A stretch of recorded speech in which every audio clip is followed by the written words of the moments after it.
Judges number 207 in the matter of Thomas versus Eclavia. Parties have been sworn in. Judge, you may be seated. Thank you very much. Very welcome, Judge.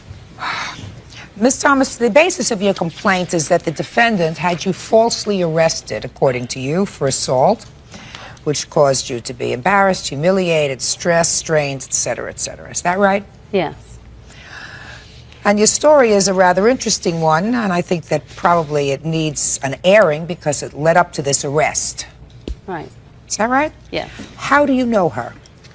When I lived in Washington State about 7 years ago, I knew her just from the neighborhood we lived in. We were friends. We've been friends. Then I ran into her again down here about a year and a half ago, so we've been friends and stayed in contact here and there when we didn't lose touch with each other for almost 7 years now.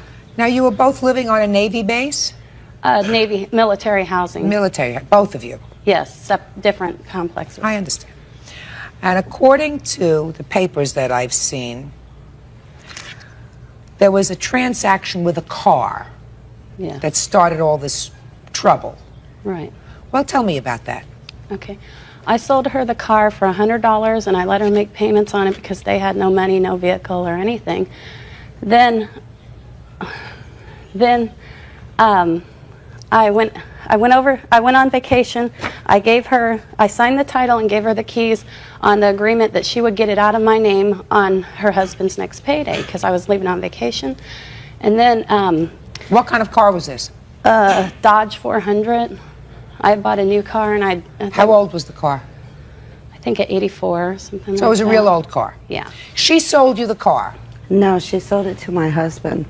I don't even drive. I've never driven. She sold it to you or your husband, but Yes. there was an understanding that you would get it out of her name so she wouldn't be Yes. liable for it anymore. Yes.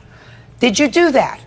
The agreement was she would wait until we had the money, which would be the next paycheck. But then the you way didn't. the Navy was. But you didn't do it the next paycheck. We didn't have the money at that time. I don't until care she whether got you didn't back. have the money. That's not her problem that you didn't have the money. Let me just understand this. And you didn't fulfill your agreement with her next paycheck to get the car out of her name. That's what this whole argument was about. Is that correct? That's what started it, yes. So then what happened? Then she tells me on the day I got home that she had sold the car and it's out of my name. So I called the DMV and it was still in my name. In fact, it's in my name to this day. Did you tell her that you sold the car? Yes, I did sell the car. My husband and I had separated, and I didn't have any finances, so I did sell the car. Now tell me about this assault. How did this all take place? It was basically because her husband was driving a car around in my name uninsured. Then she sold it to somebody I don't even know who's driving it around terrible. in my name uninsured. She's very irresponsible. Then I talked to her on the phone and she said, come over and get your cat. She had my cat while I was on vacation. I went over there. We got into a verbal argument. All I did was throw over the car. Over the car, yes, and her not getting it out of my name. All I did was throw the litter box on the ground, and the next thing I know, the police are at my house telling me that I assaulted her and I threatened her life if she didn't sign a bill of sale. And I just kept insisting I didn't do this, and they kept telling me, this is what you did. And they arrested me. Do you have a copy of the complaint?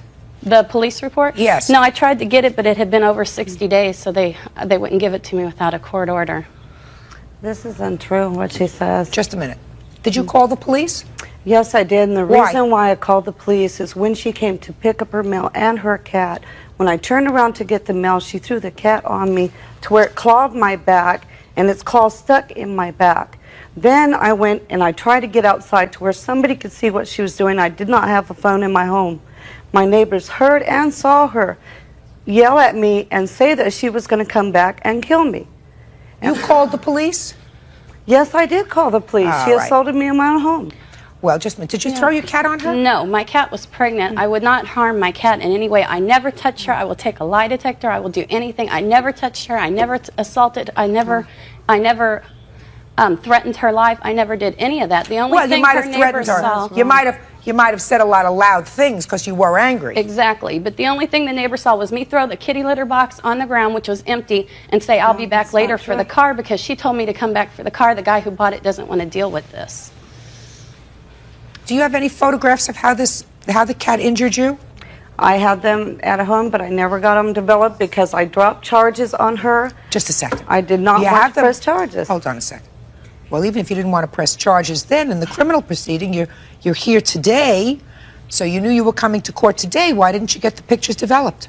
Because I did not even want to have it brought this far. But She you know has you were 3 coming here, children, madam. and I did not want it brought this far. Well, She did not drop the charges. They dropped the charges because she never No, that is responded untrue. to any of it. That The is DA untrue. dropped the charges. No, she it is never not. responded to them. How I had long to were you go in to jail? a mediator. 72 hours.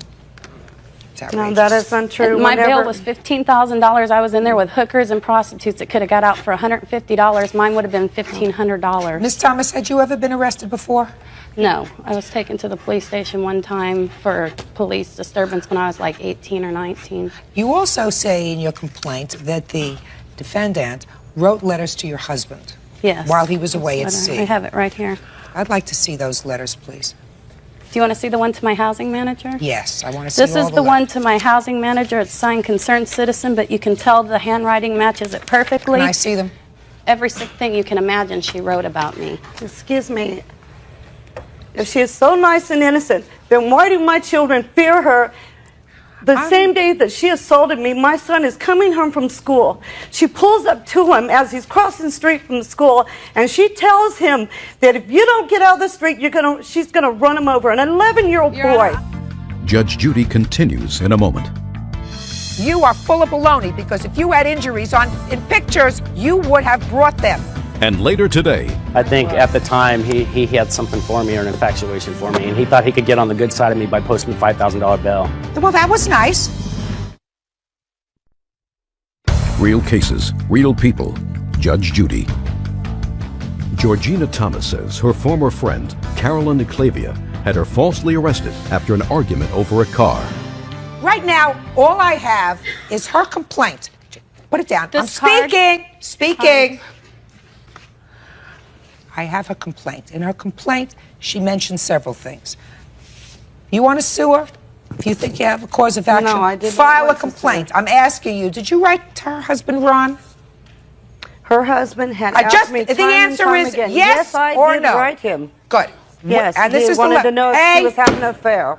Hey, you pay attention to me. You wrote her husband. Did you write to her husband before or after this incident involving the police? Afterwards. What a How friend. long had you known her husband? I've known him before I met her. So you felt compelled to say that his wife was cheating on Yes, him he as had a asked me boyfriend. time and time again whether she was having an affair.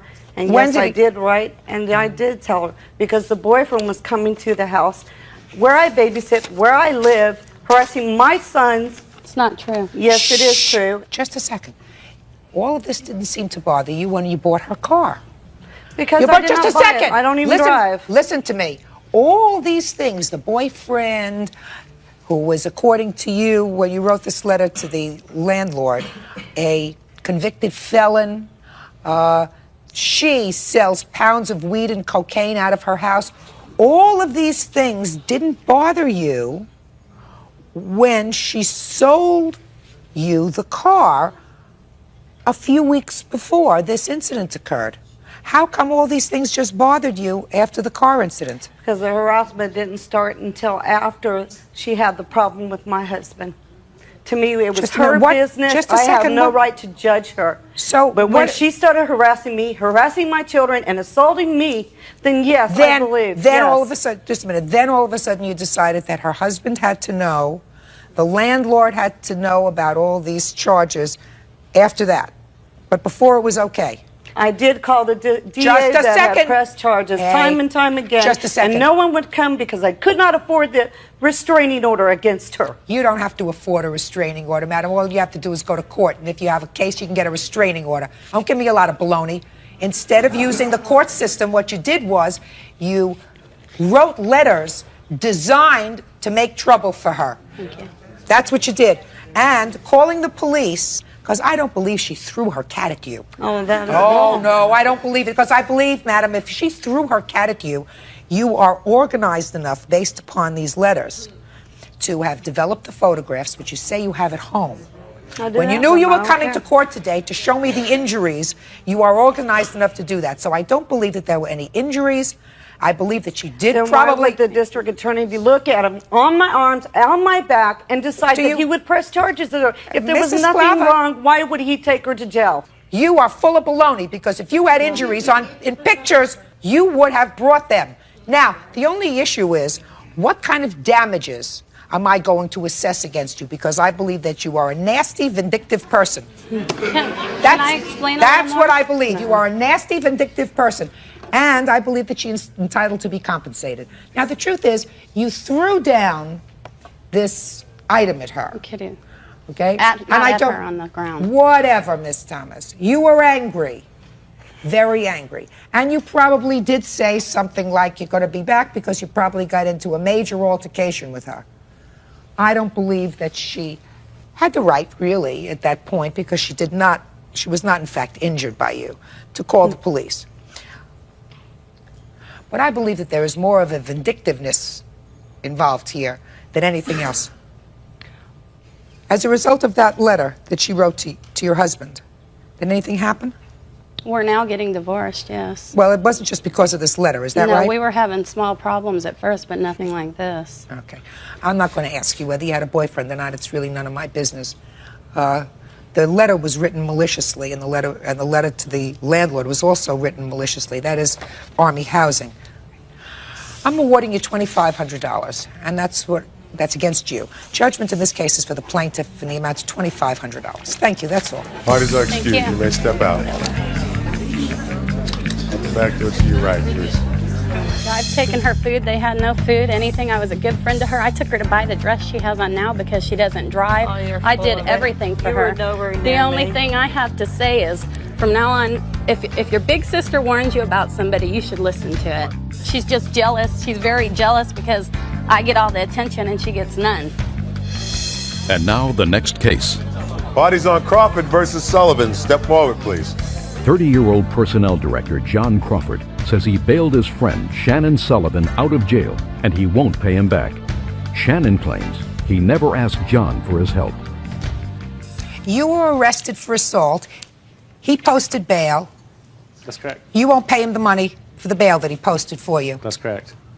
Well, let us start with you, sir, Okay.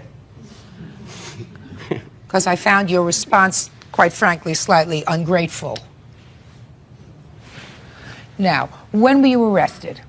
On the 24th of November, What were you arrested for? assault. Don't look down there. You probably don't need it, because Actually, I'm sure you okay. can tell me It exactly. was the 28th of November. And you were arrested for assaulting whom? Somebody at a nightclub. Were you drunk? Nope. So that wasn't an excuse. No. You just didn't like them. No, that wasn't the fact either.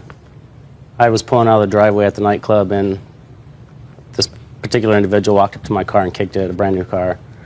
Myself and another friend got out of the vehicle and walked up to him, and he started a confrontation. I went back to get in the vehicle, and he came in the vehicle after me. He was on top of me inside the vehicle. The police were sitting out front, and they all swarmed in, and they seen it happen.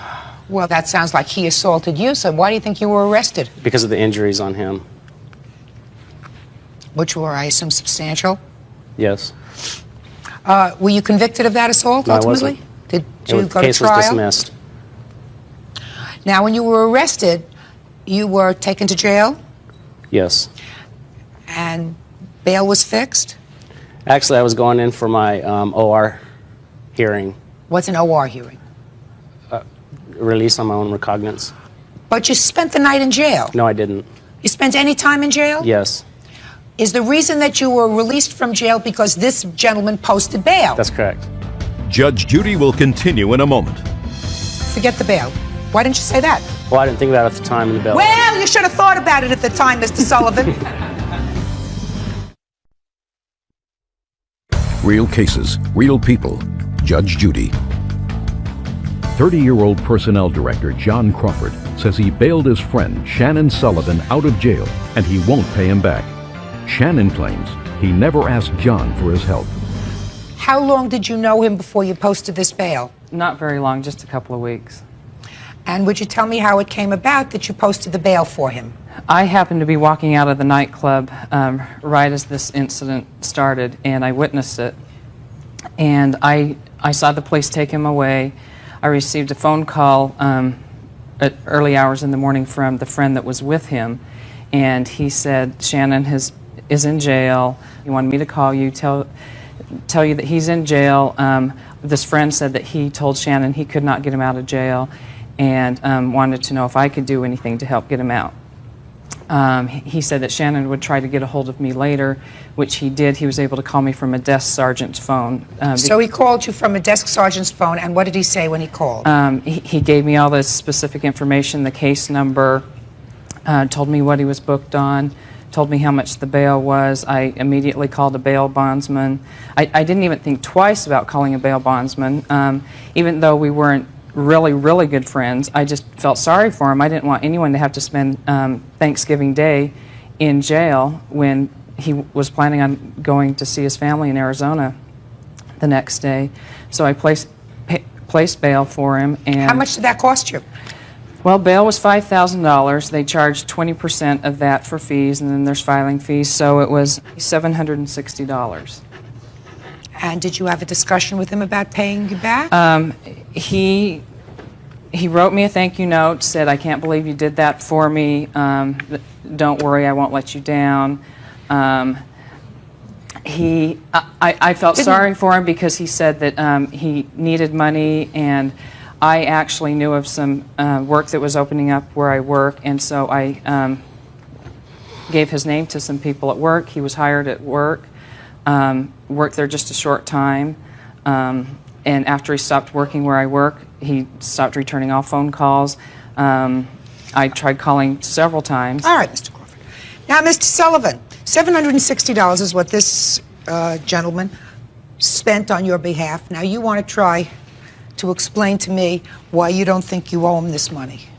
First of all, I knew I was going to an OR hearing and I was going to be released, okay? When I went up to the judge for my OR hearing, she said that you were just released on a $5,000 bond.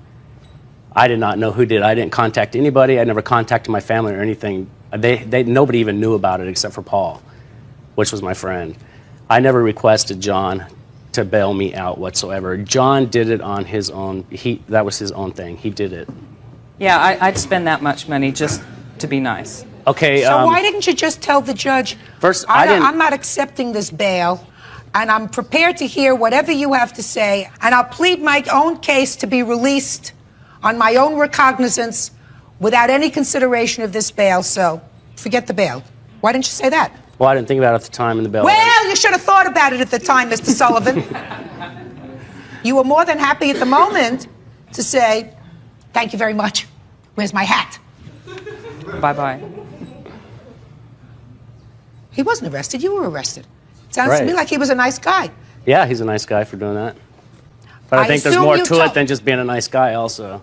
Like I think what? at the time he had something for me or an infatuation for me, and he thought he could get on the good side of me by posting the $5,000 bail. Well, that was nice. Yeah, it was too nice, actually. Judge Judy is ready to rule.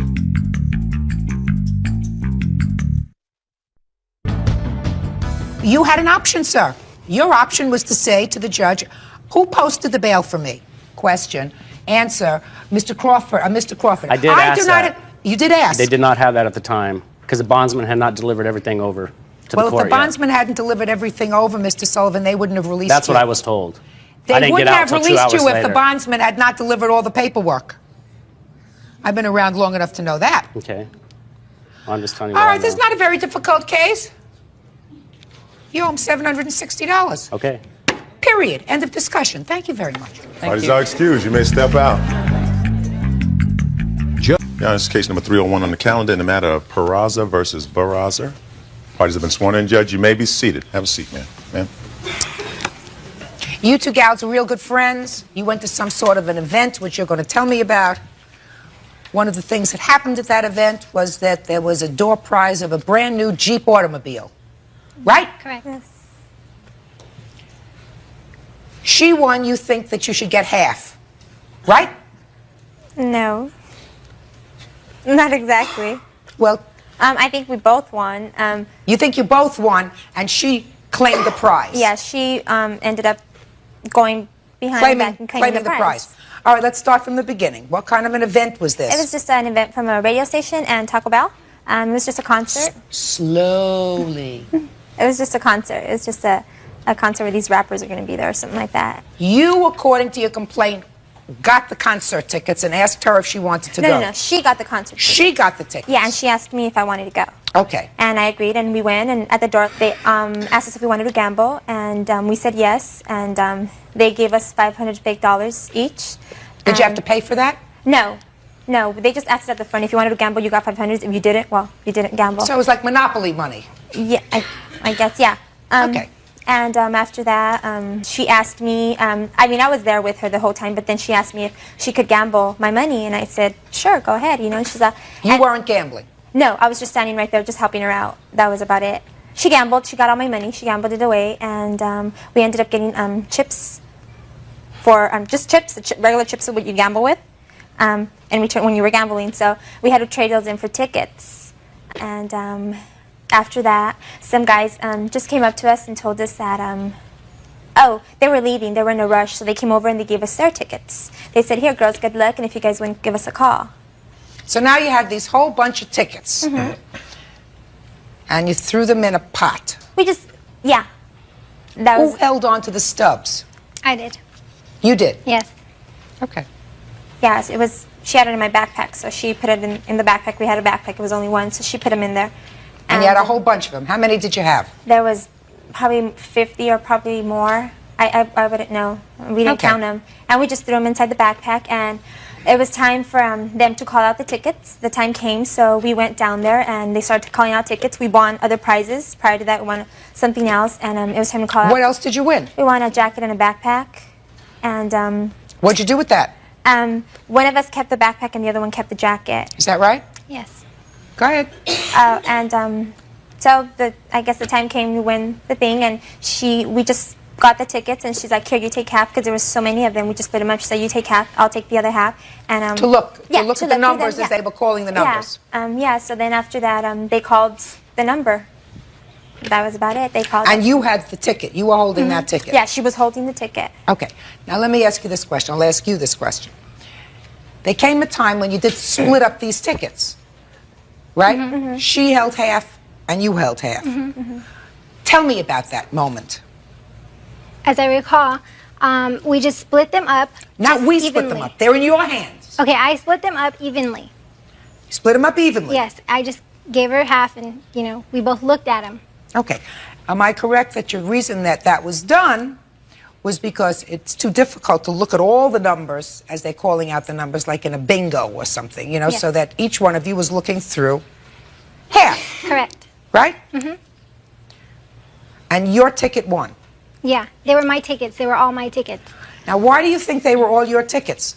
Because she had given me her $500. I did not ask her if I can play with her $500. She gave them to me. She gave the $500 to me. How did that come about? She said, here, take my money. You can gamble with it.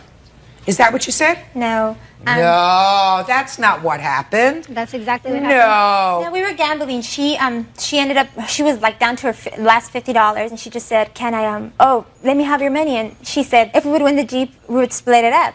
I had said that from the guys' tickets. I had the guys' tickets in one hand, and I had my tickets in the other hand. The ones that I had won. No, you didn't. Yes, I did. No, you didn't. All the tickets were together in your backpack at one No. point. Oh, I Yes, think that at they probably one point- were. at All one the point we put tickets them all were together together. in your backpack. At one point, I had put them all together, yes. So at that point, they were all mixed together. Yes. Yours and the guys. Yes. Right. So there really is no way of knowing whether it was your ticket that won or the guy's ticket that won. Exactly. Well, now at least we got that straight. So it's not in one hand and then the other hand. But I had told her, out of their tickets that they gave us, actually they gave me the tickets. And I told her, out of those tickets, if we win it, we'll split it, because we were friends. You couldn't tell whether it was their ticket that won. No, we could not.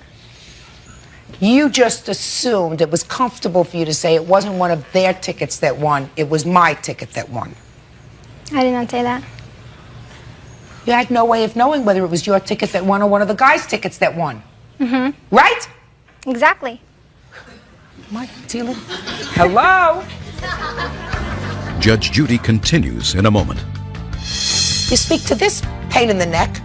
and a 12-year friendship is down the drain over a Jeep. And later today, He had stolen my daughter's clothes before. I also have sex letters where he signed up for sex calls.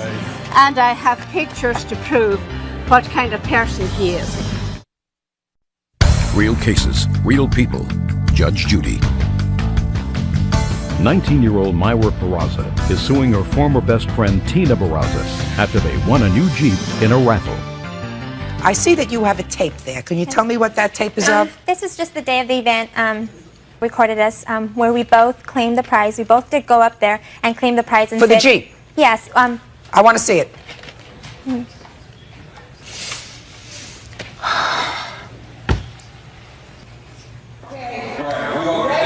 Here we go. 607 487. You got it? All right, girl. We're going home with it.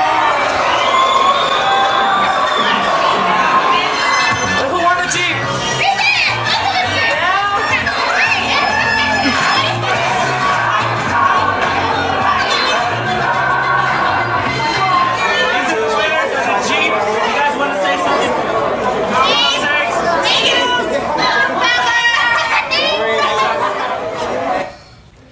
Well, that certainly looks as if, at least at that moment, there was a mutuality that each of you won that prize. So what happened? I was willing to split with her. So? And that's what we were going to do until about a month later. She had called me up and she had said that she wanted to give it to me. She said, go ahead and have it, in other words. Where was it? I hadn't got it yet. Did you do that? No, I called her up. There was all this stuff was going on with the Jeep. We didn't know what we were going to do. It was a big old thing about it. We didn't know how we were going to split it up, who was going to pay for tax and license and everything. And we were going to get the confirmation letter. And I called her up and I told her, yes, you could stay with the Jeep. But she had said if she stood with the Jeep, she was going to give me an $8,000 loan. That's how much the car was worth, $16,000. I did not state that. And I told her, okay. She said she was going to tell her dad, sell her other car that she had just bought, sell it back, and instead of paying $15,000, she'll just tell her dad to get an $8,000 loan and pay me for it. And I said, okay. We agreed. I never thought anything. I just said, okay. We didn't. It was just a verbal thing. But I did tell her, okay, you could keep the Jeep and that sounds reasonable because you can't split up the Jeep. Yeah, and I just said, okay. And I said, you could pay my $8,000 or else we're just going to sell the Jeep and we're both going to get our half. She did not say that on the phone. She told me that she wanted me to keep the Jeep. That's what she told me. What? Of course, that's what she said to you. Yeah, but she did not specify that she wanted me to give her $8,000. Well, why would she make you a gift of $8,000? If the Jeep is worth $16,000, why in the world do you think, madam, that she would make you a gift of $8,000, which is half of the Jeep? Why? I don't understand what you're saying. Well, let's go slowly. What word didn't you understand? Why do you think that she would make you a present of $8,000? She did not say anything about $8,000. I did not hear anything about $8,000 on that telephone call. At that time, I was like happy. I was happy that she given it to me. And I figured that what are you doing standing up here? I want to step in for the spot where she called her. She told me through everything that happened. She called me every time they had a conversation. She was asking me, what should I do? What should I do? What do I do about the Jeep? Do I split it in half? Should I sell it? What? I told her, you know what? You won the tickets to that concert. It's your Jeep. You were holding the ticket at the time she won it. Oh, you're the troublemaker. Sit down. Sit down. As I was saying, I figured the reason why she said that on the telephone is because she knew that she did not have any part in the ticket winning. Oh, please, madam. I want to tell you something. I think that your conduct was really outrageous to bring it to this point. First of all, the two of you have been friends. There isn't a question in my mind. What? 9 years. 12 years. There isn't a question in my mind, after looking at that tape, that at the time that Jeep was won, the two of you, both of you, I saw her signing papers. We didn't sign any Just a paper. second. It was just a back of a flyer. We put down both our names and addresses. Right. It was the back of a flyer. You both put down your names and addresses as the winners. Right? Yes. That's what it looked like to me on there. Mm-hmm. And then sometime you speak to this pain in the neck who says to you, I don't think you have to split it with her at all because it was your ticket, it was in your hand. And a 12-year friendship is down the drain over a Jeep because there is no logical reason that I can think of except if you're drinking too much to think that this lady would call you up and say, I just want to give it to you because you're a very nice person. I care about you. No. Please. Judge Judy continues in a moment. And later today, That's called the Soddy principle, S-O-D-D-I. Some other dude did it. real cases, real people. Judge Judy. Myra Peraza and her former best friend, Tina Peraza, won a new Jeep in a raffle. But Myra says Tina is refusing to share. Listen to me. Bottom line is, the maximum jurisdiction in this court is $5,000. I know. You understand that? Yeah, I know. Right? Now, she claimed this prize. I assume you went and claimed the prize. Mm-hmm. Correct? Correct. She told me to do what's right, and that's what I thought was right. Yeah, she just went off this one day. I spoken to her the weekend before she did this. I spoken to her the whole week when she went off to the radio station and had a cashier's check with her parents. And she did this on Friday. I spoke to her Friday and Saturday. She told me nothing. I told her what's going on. She said nothing. I haven't spoken to them. I haven't heard of anything. Miss Peraza, your friendship's over. I know that. And based upon what I've heard, that's probably the right thing to happen. Yeah, I know. Because she's not a very trustworthy person. Now, she claimed the Jeep. She's going to have to pay the taxes on it.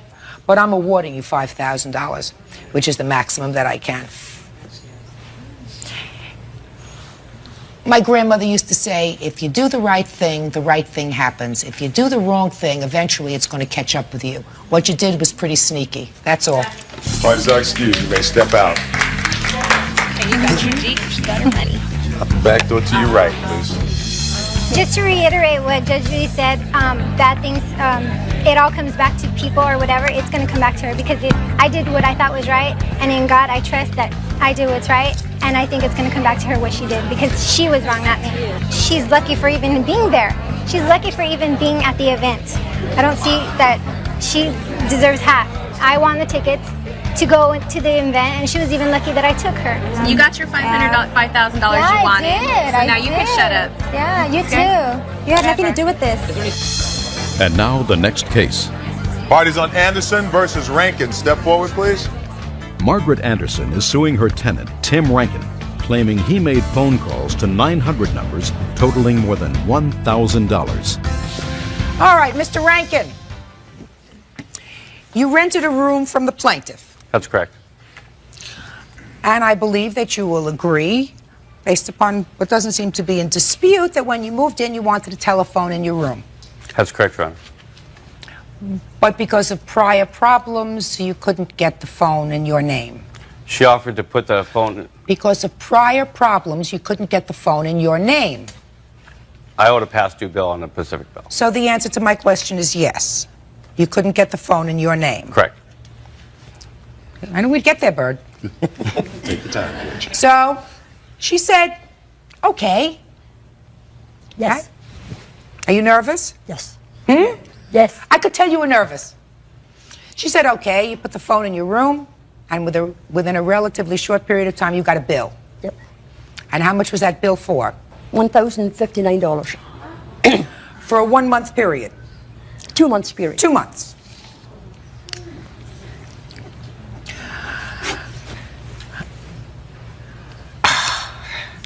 And you say I didn't do it. I didn't do it, Your Honor. Is the phone in your room? Yes, it is. You think she did it? I doubt it. Look at this lady. Look, I just want you to look at her.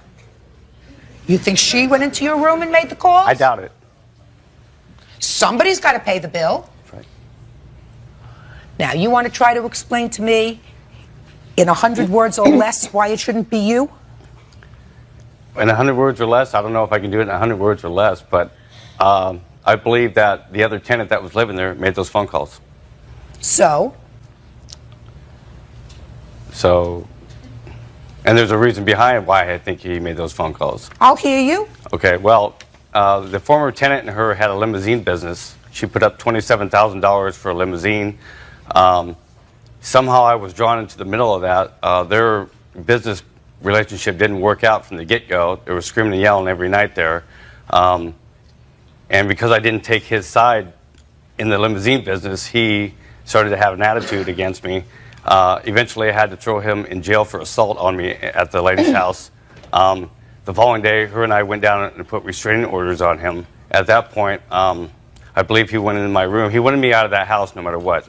No matter what the cost, so he could work on her by himself. I believe that he went into my room and made a bunch of phone calls, information phone calls. I'm not sure what exactly they were. Psychic, maybe. I don't know what kind of phone calls they were. Psychic hotline calls? Is that what they were? 900 sex calls. Sex calls. Sex calls. Okay. Okay. So that's your defense. You know, we used to call that, when I was sitting judge in Manhattan, somebody once told me that that's called the Soddy principle, S-O-D-D-I. Some other dude done it. did it. Did you ever hear that? Judge Judy continues in a moment. Mr. Rankin, let's keep this simple, sir. Somebody's got to pay this bill. The phone is in your room. If the phone had been in your room and been in your name, you would have had to have paid the phone bill. And then if you felt that somebody in an unauthorized fashion used your phone, you would go and sue them. Right? That's correct. But you don't say to the telephone company, listen, Ma Belle, I didn't make the phone calls from my phone. Somebody else did it.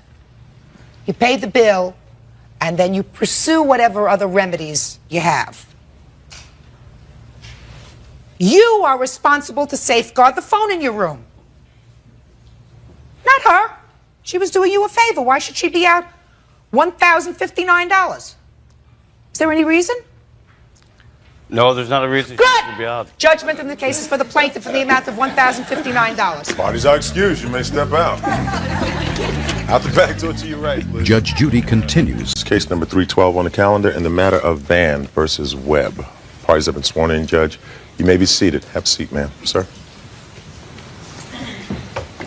Mr. Van? Yes, ma'am. Your complaint alleges that the defendant assaulted you by punching you in the mouth? Correct. Something that he acknowledges he did. Yes, ma'am. So why don't you tell me how this came about? Okay. On 4th of July, my brother, his friend, Mr. Rohr, and I were skating northbound on a bicycle path heading towards Manhattan Beach Pier. When we reached the rollerblading. Yes, rollerblading. And as we reached the 2600 section of the Strand, the Hermosa Beach Police Department were breaking up a party, and so it became very congested, and they rerouted the direction of the people that were on the path heading north to head back south again. So at that time, we complied with the police officers, and we started to head south. So they were making him make a U-turn? Exactly. Okay. And so it came to a standstill. And so a person behind me had a bicycle, and they accidentally tripped me, and I accidentally fell on top of the Webb's baby stroller. As soon as I fell on top of the... Okay, so you were walking with your wife. Correct. And you had your baby in the stroller. We had baby in a baby jogger. What's a baby jogger? It's like a stroller, a little bit different, designed for really running with the child. One of those long, pointy things that Exactly. I've seen? Okay. So it's got 3 wheels? Exactly. Gotcha. Go. As soon as I fell on top of the baby stroller accidentally, Mr. Webb immediately pulled me off the stroller, and before I had an opportunity to apologize to him, he became belligerent and started yelling and screaming at me and using profanity. And so since he refused to listen to me, I raised my tone of voice to the level of his and said, "What the hell are you talking about? It was an accident," because he even had the audacity to accuse me of deliberately endangering his child. And the whole time that he Your was... Honor. Could get to you. During this whole time, he was more interested in... Don't tell me what he was interested in. Just tell me what he said to you and what you said to him. Well, I can't recall everything that he said to me. Just that he was screaming and yelling and he was using profanity at me. And he deliberately accused me of endangering his child by falling on top of the baby stroller. Okay. So after we exchanged words, I then attempted to proceed to leave. And at that point in time, Mrs. Webb then confronted me, and she started to do the same thing to her husband. Just tell me what she said. Oh, I can't recall the exact words, Your Honor, so I don't want to guess at it. But she, too, was yelling, screaming, using profanity against me.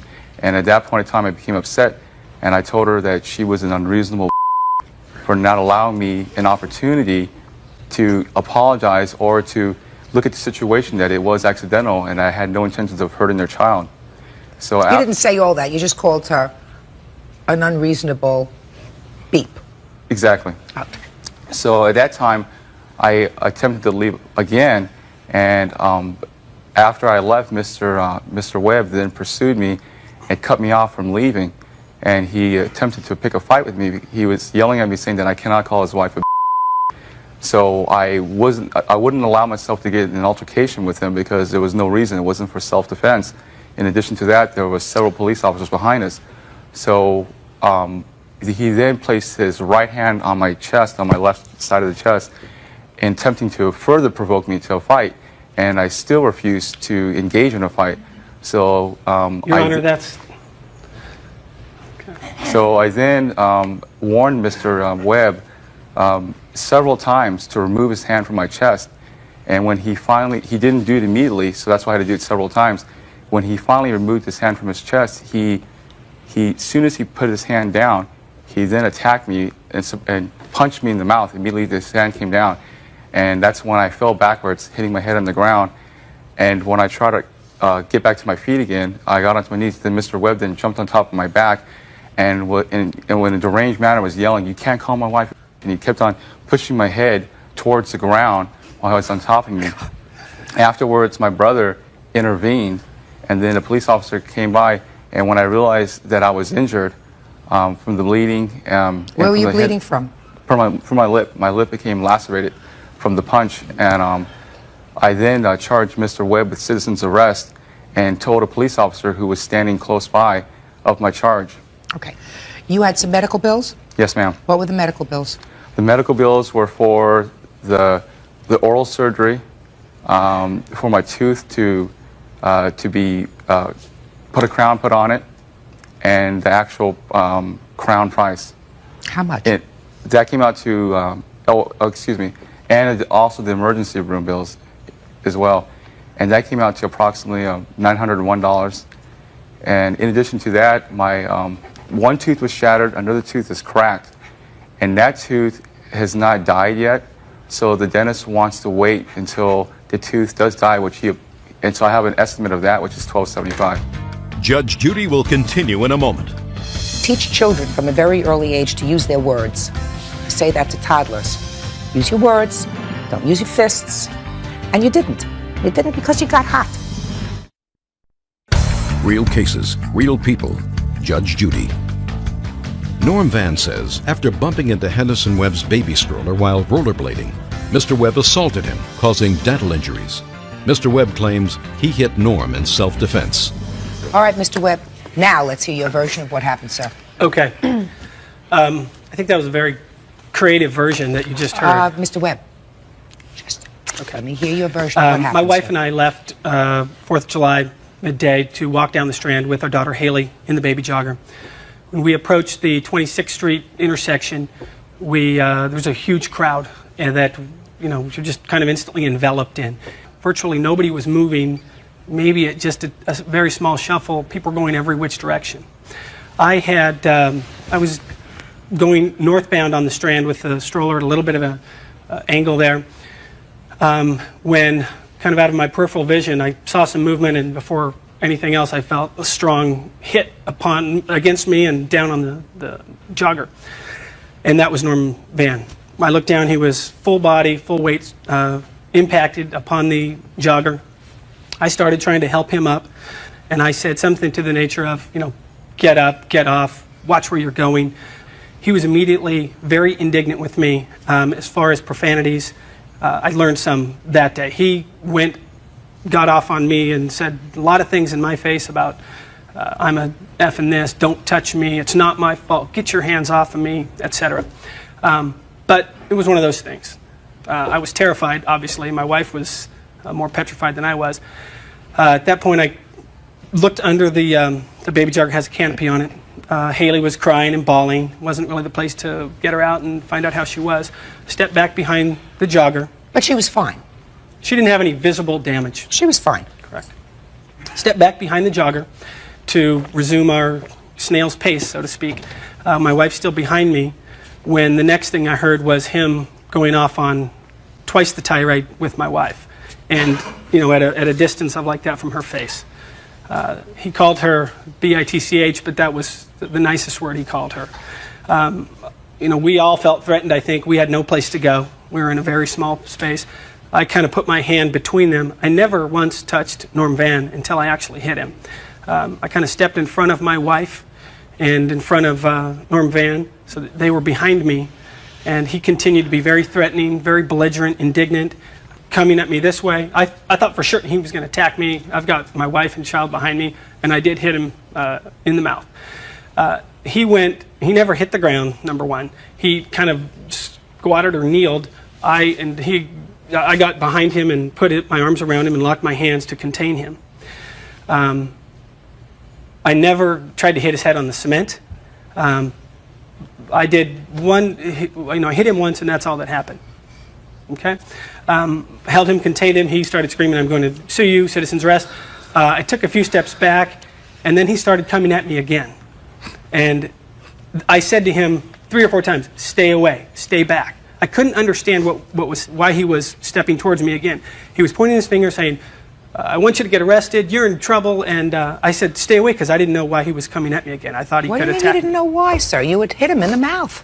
Well, I figured he was going to attack me. What you figured. Right, I felt threatened by him. You hit him in the mouth. Yes, I did. Mr. Webb, I've walked many a stroller, and I've had footballs come into the stroller, and people, it's other times, throwing a can out of a car that almost misses the stroller by that much. Has that ever happened to you, Bert? Sure, Judge. 4 kids. Yeah? So you know what you want to do to the person who threw their soda can out of a window that almost hits your baby? You want to kill him. That's the immediate reaction. I agree, but I think that's a little different circumstances than we faced. Well, I'm not so sure, Mr. Webb. What I'm talking about is the maternal or paternal instinct when something, anything, threatens your child. The adrenaline starts to pump. And you don't want to hear anything about accident, because those kind of accidents aren't supposed to happen. I mean, when you say to me, "I tried to help him off the carriage." Absolutely. Well, you weren't helping him. You were getting him off there as fast as you could so you could check on your baby. You just wanted to get him off. If you could have used a stick of TNT, it wouldn't have made any difference whether he was okay or not. You wanted to get a look and see whether your baby was hurt. Mr. Webb, that's totally understandable, sir. Well, I was understanding enough to realize once he was up that could be over. That's why I stepped behind the baby jogger again to proceed at whatever pace I could to get away from Mr. Van. But he didn't hit you, you hit him. Correct. I hit him because I had no place to go, and he was posing immediate threat to my wife and my child. No, I don't think so, sir. He was using his words. You lost your temper. You got angry because he said something to your wife, and there's no question in my mind that if I called your wife up here, she would say that she didn't say anything to him. Is that right? Did you say anything to him? Oh, yeah, I asked him to, just move away and get away from the stroller, because after the confrontation had happened, between my husband and Mr. Van, he didn't just go on his way. He was, this far away from both of our faces, just telling us that, it's not his fault, and, F this and F that. Well, let me ask you a question. Did either of you say to him, I know it was an accident, just as that everything's okay now? I said, move on. Let's forget about this. It's over. And that's why I tried to go northbound. He was engaging my wife at that time. Had your wife said anything to him before he was engaging you? Did you say to him, no? I don't necessarily believe that, Miss Webb. I mean, I don't say that because it's not common sense. You're a mother, your baby's in the stroller, I can imagine you broke out in an immediate sweat when you saw this body, this huge body over your baby. And you're trying to tell me, trying to stand there and tell me that you were behaving in a calm... No, we're not. We were both petrified, as our statements will both say. Mr. Webb, unfortunately, we don't have candid cameras all around the place so that you can view what your reaction was when he fell on your baby. Right. Because what you're suggesting to me is your actions were wholly appropriate and consistent with a very moderate tone and a very moderate reaction to an accident. And I guarantee you, sir, it belies common sense to suggest that you were that kind of calm. And your wife was that kind of calm. Okay. So you hit him. You got to pay for his damage. No question about that. Judge Judy will continue in a moment. That's pathetic that you would even lie right here. No, it's pathetic that you would even lie about lying. I think it's pathetic that you didn't protect your brother. Real cases, real people. Judge Judy. Rollerblader Norm Van says Henderson Webb assaulted him after bumping into his baby stroller. Mr. Webb says he hit him in self-defense. Now, I want you to look at these things, sir. Your Honor, can I make one last quick statement? Sure. The fact that the police officers did not arrest me or do anything but take a report, combined with the fact that the first communication I got from Mr. Norm Van was via a lawyer named Daniel Lieb, led me to believe that there wasn't a lot of belief from the standpoint of the police officers that this was something they wanted to pursue, and that it was something that Norm Van merely wanted to get money out of from a precarious situation. And that's why I received a letter asking if I had a certain type of insurance to find out how much, coverage or what kind of a plaintiff's win they could get out of this. Well, Mr. Webb, let me address your first question first, sir. The fact that the police took the information with regard to this case and decided that they weren't going to, at that moment, separate you from your wife and your baby, placing you in handcuffs and taking you off to the pokey, showed good judgment on the part of the police. I mean, they clearly understood that there had been an accident that could have been dangerous, that you overreacted to that, but that didn't rise to the level of somebody who was a dangerous person walking around the street. Certainly, unless somebody else fell on your baby carriage, this wasn't going to happen again. So the police exercised good judgment. They do not necessarily have to arrest everyone. To address your second point, if you got a letter from a lawyer that says, what kind of coverage do you have, because he wants to be reimbursed for whatever his out-of-pocket medical expenses were as a result of you punching him in the mouth, I think that that's wholly appropriate. Why wouldn't you go to small claims court right off the bat instead of trying to find out how much money he could possibly take advantage of? Why would he want to do that? People aren't supposed to abuse the court system if they can resolve things without going to court. If they can resolve things without going to court, why would you want to spend a day in court, have to go down there, maybe spend 2 days? Why would you want to do that? That's wholly appropriate, sir. People encourage that. That's why we have mediation services that are blossoming throughout this country to relieve an overburdened court system with cases that really shouldn't be in court. People accepting responsibility for things that they do and saying, all right, I'll pay what I can. I don't find anything inappropriate about that. Now, Mr. Van, yes, ma'am. I want you to look at these bills that you've just presented to me, and I want you to tell me exactly what your out-of-pocket expenses were, sir, that were not covered by insurance. Do we understand each other? Yes, ma'am. That's $901.35. Okay, because the rest was covered by your insurance. Correct. Okay. In addition to that is the estimate to do the additional work for my other tooth, which is injured but hasn't died yet, which is $1,275. And that was a result of this incident? Yes, ma'am. Now, Mr. Van, see, so far I've given it to these people because I think that Mr. Webb was wrong to punch you in the face. And I believe that what happened with the baby was an accident. Right? You also seem like, you know, the kind of guy who should understand that they were really upset. Do you have Yes. children? No, ma'am. Well, if you have children, you'll come to understand that something happens to a baby of yours. All of those protective juices start to flow.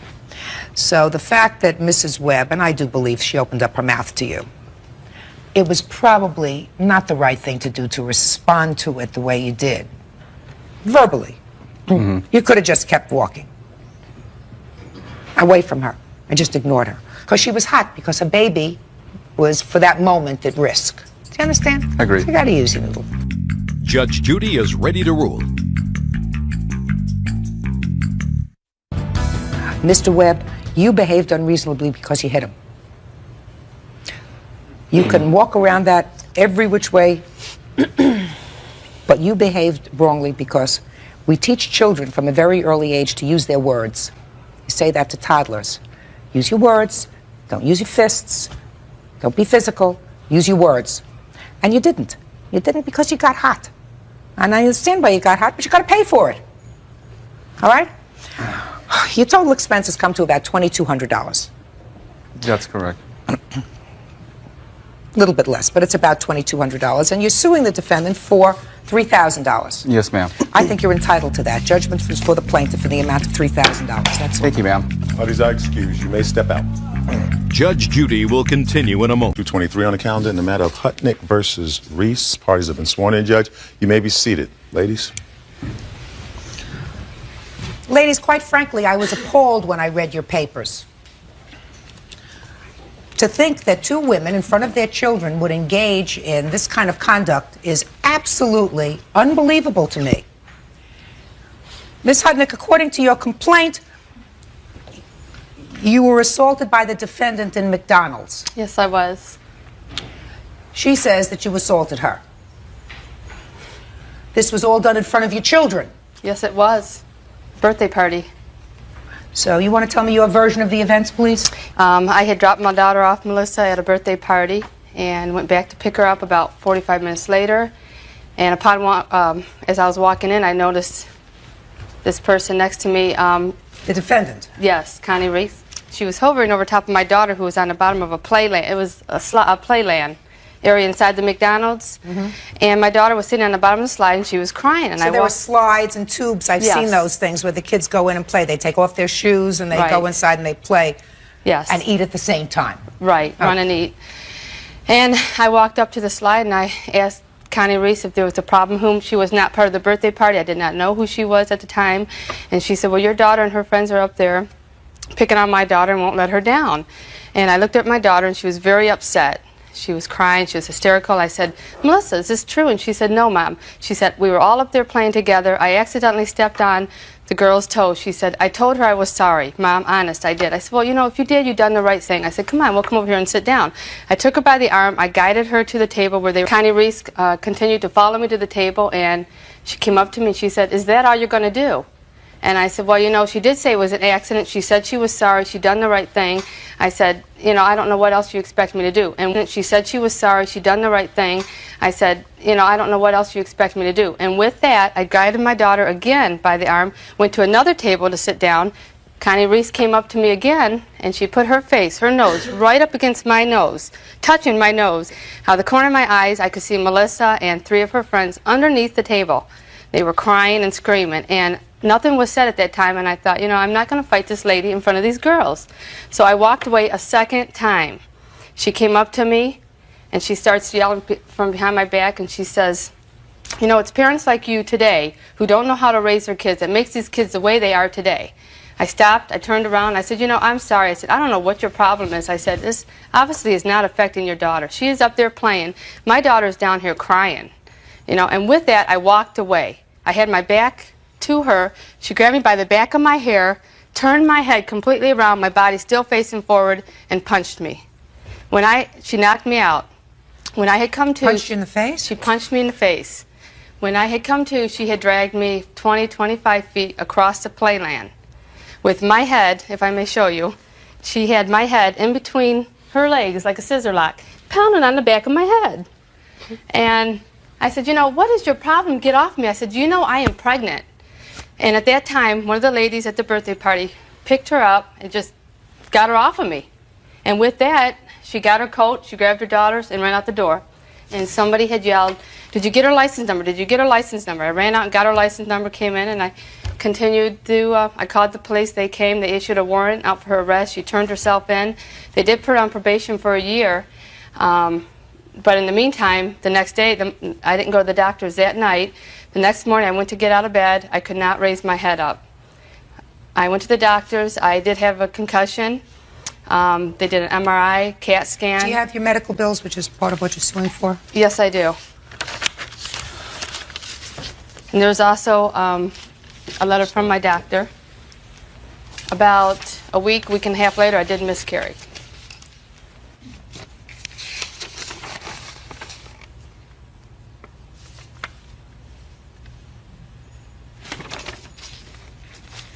Okay, I'm ready to hear your version of the events.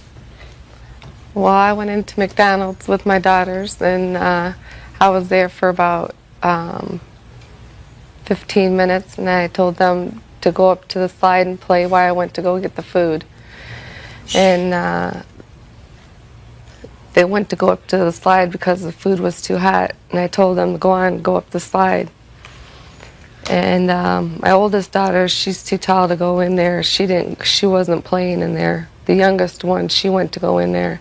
And we heard like the youngest one, she went to go in there. And we heard like a blood-curdling scream. And I told my oldest daughter to go up there and see what's going on. And she went up there, and she said they wouldn't let her down the slide. They penned her in. They both had, one was on one side, one was on the other, and they wouldn't let her down.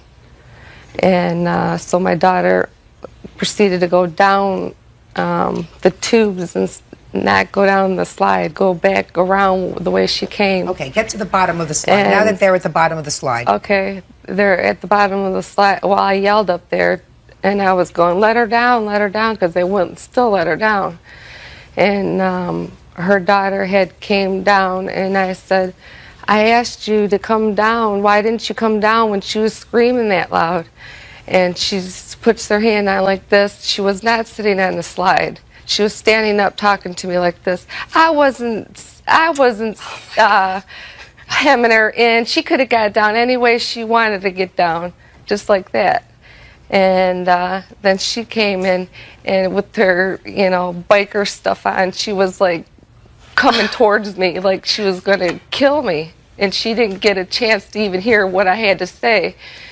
I was going to tell her what Don't tell me was what you were happening. going to tell her. Just tell me what happened. She didn't come to talk to me first. She talked to her daughter. And I said that I tried to get your daughter to come down the slide, and she wouldn't come down the slide. And she got smart with me, and she turned around and she smacked me. Oh, and my when she gosh. smacked me, Sorry. she scratched me. She had these nails that were like real long, curly nails. And she had these nails that were like real long, curly nails. When she smacked me, she smacked my face and dug into my face, and I turned around about 3 steps where there was people. Where the slide is, there's no people, so nobody can see. You got to go like So you're 5 saying she feet. assaulted you? Right. She smacked me first. Judge Judy will continue in a moment. I didn't talk to no lawyer or nothing. I didn't have nobody. You swore that you spoke to a lawyer from the hospital. Is this a lie? No. Is this a lie? Real cases, real people. Judge Judy. Marty Hutnick is suing Connie Reese for putting her in a headlock and punching her face. She wants her medical bills paid. So you're saying she assaulted you? Right. She smacked me first. And then what did you do? I turned around, I walked up to her and I said, no wonder why mothers are the way they are. The way the kids are today is because mothers like you. And I smacked her back in the face because she smacked me. And then I proceeded to walk away, and she grabbed me by my ponytail and scratched the back of my neck. And she's the one that was dragging me. I didn't have her in no headlock or anything like that. She had me by my hair, and she was dragging me. And we were both, I told her to let go, and we both let go, and she came back right after me after I told her to let go. She come right back after me, and I told her friend, when her friend came charging after me, because it was a birthday party, and she had two friends that were there too, and they come charging after me and smacked me against the garbage can, which made my younger daughter fall, and I sat on her head, and she was sitting down there, and this is after the other people were taking you off her. Right.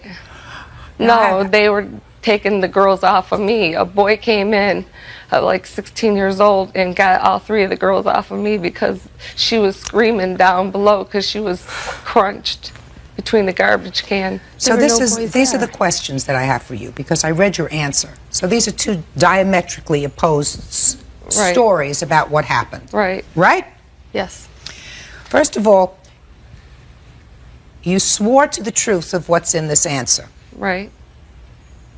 So it is true that you pled, in effect, guilty to criminal charges and were placed on probation, correct? No, it's not correct. I was in the hospital for 30 days. The warrant after I got out of the hospital because I didn't appear to be able to have my side.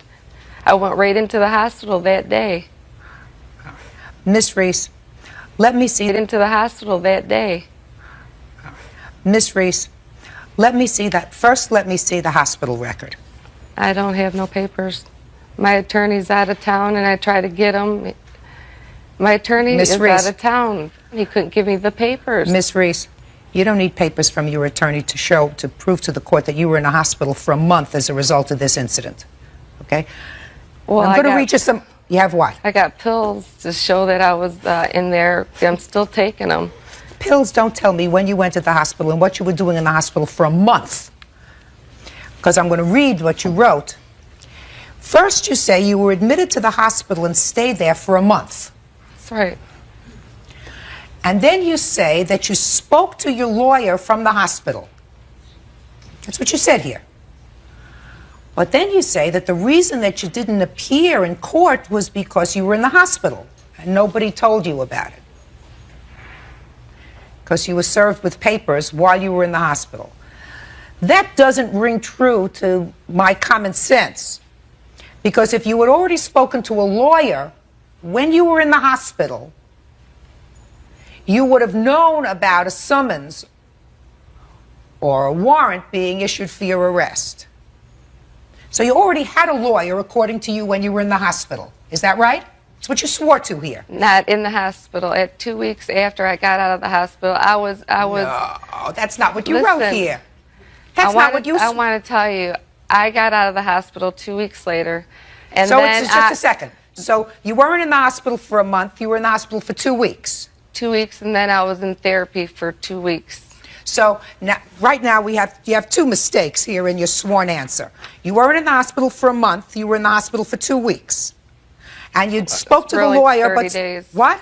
It's still 30 days. I was in the hospital. I was in there admitted from morning till almost night every day for seizures. I'm Miss serious. Reese, you were in the hospital now, according to you, for 2 weeks. Right. And according to you, you didn't speak to the lawyer from the hospital, even though that's what you wrote here. Because then you write. Because I didn't have nobody. I didn't talk to no lawyer or nothing. I didn't have nobody. You swore that you spoke to a lawyer from the hospital. Is this a lie? Hospital. Is this a lie? It must have been a mistake. It's not a lie. It was a big mistake, but it's very clear. You didn't say I spoke with a lawyer. You said I spoke with a lawyer from the hospital. Then you say, when you were released, you were arrested because you hadn't appeared in court. But that troubled me, because if you had a lawyer that you spoke to in the hospital, then you would have known that you had to appear in court. And then you write that you did go to court. I ended up with a lawyer who told me to plead no contest. That's right. And I had no idea what it meant, but I thought I could trust my lawyer. Well, he wasn't a good lawyer. He ended up being barred from the association. That's why I went to a different attorney. You know, you have a lot of stories. You have a lot of good answers for everything that I'm saying I'm to you. telling you, But then you went to court, and you appeared before a judge. And the judge explained to you what your rights were, correct? That's correct. Told you that you had a right to a trial, correct? Correct. And you said that you didn't want a trial. No, I did not say I didn't want a trial. He told me just to plead no contest. The judge never told you to plead no contest. No, he didn't tell me. My lawyer told me. Try to remember what the judge said to you. The judge said to you... He asked me if I understood everything. And what did you say? And I told him no. And you told the judge no, and the judge said, "Well, that's okay. Then I'm going to take your plea anyway." That's what you're telling me a judge said? No, he explained to me. Okay. And he explained to you that whatever, either no contest or pleading guilty, it's the same as a guilty plea, and you would be found guilty of these charges. Didn't the judge explain that to you? Yes, he did. Judge Judy will continue in a moment. You've got more stories than Carter has pills today for what you wrote in your answer. I didn't write that. I didn't mean that. I was in a hospital for a month. I have no proof. Real cases, real people. Judge Judy.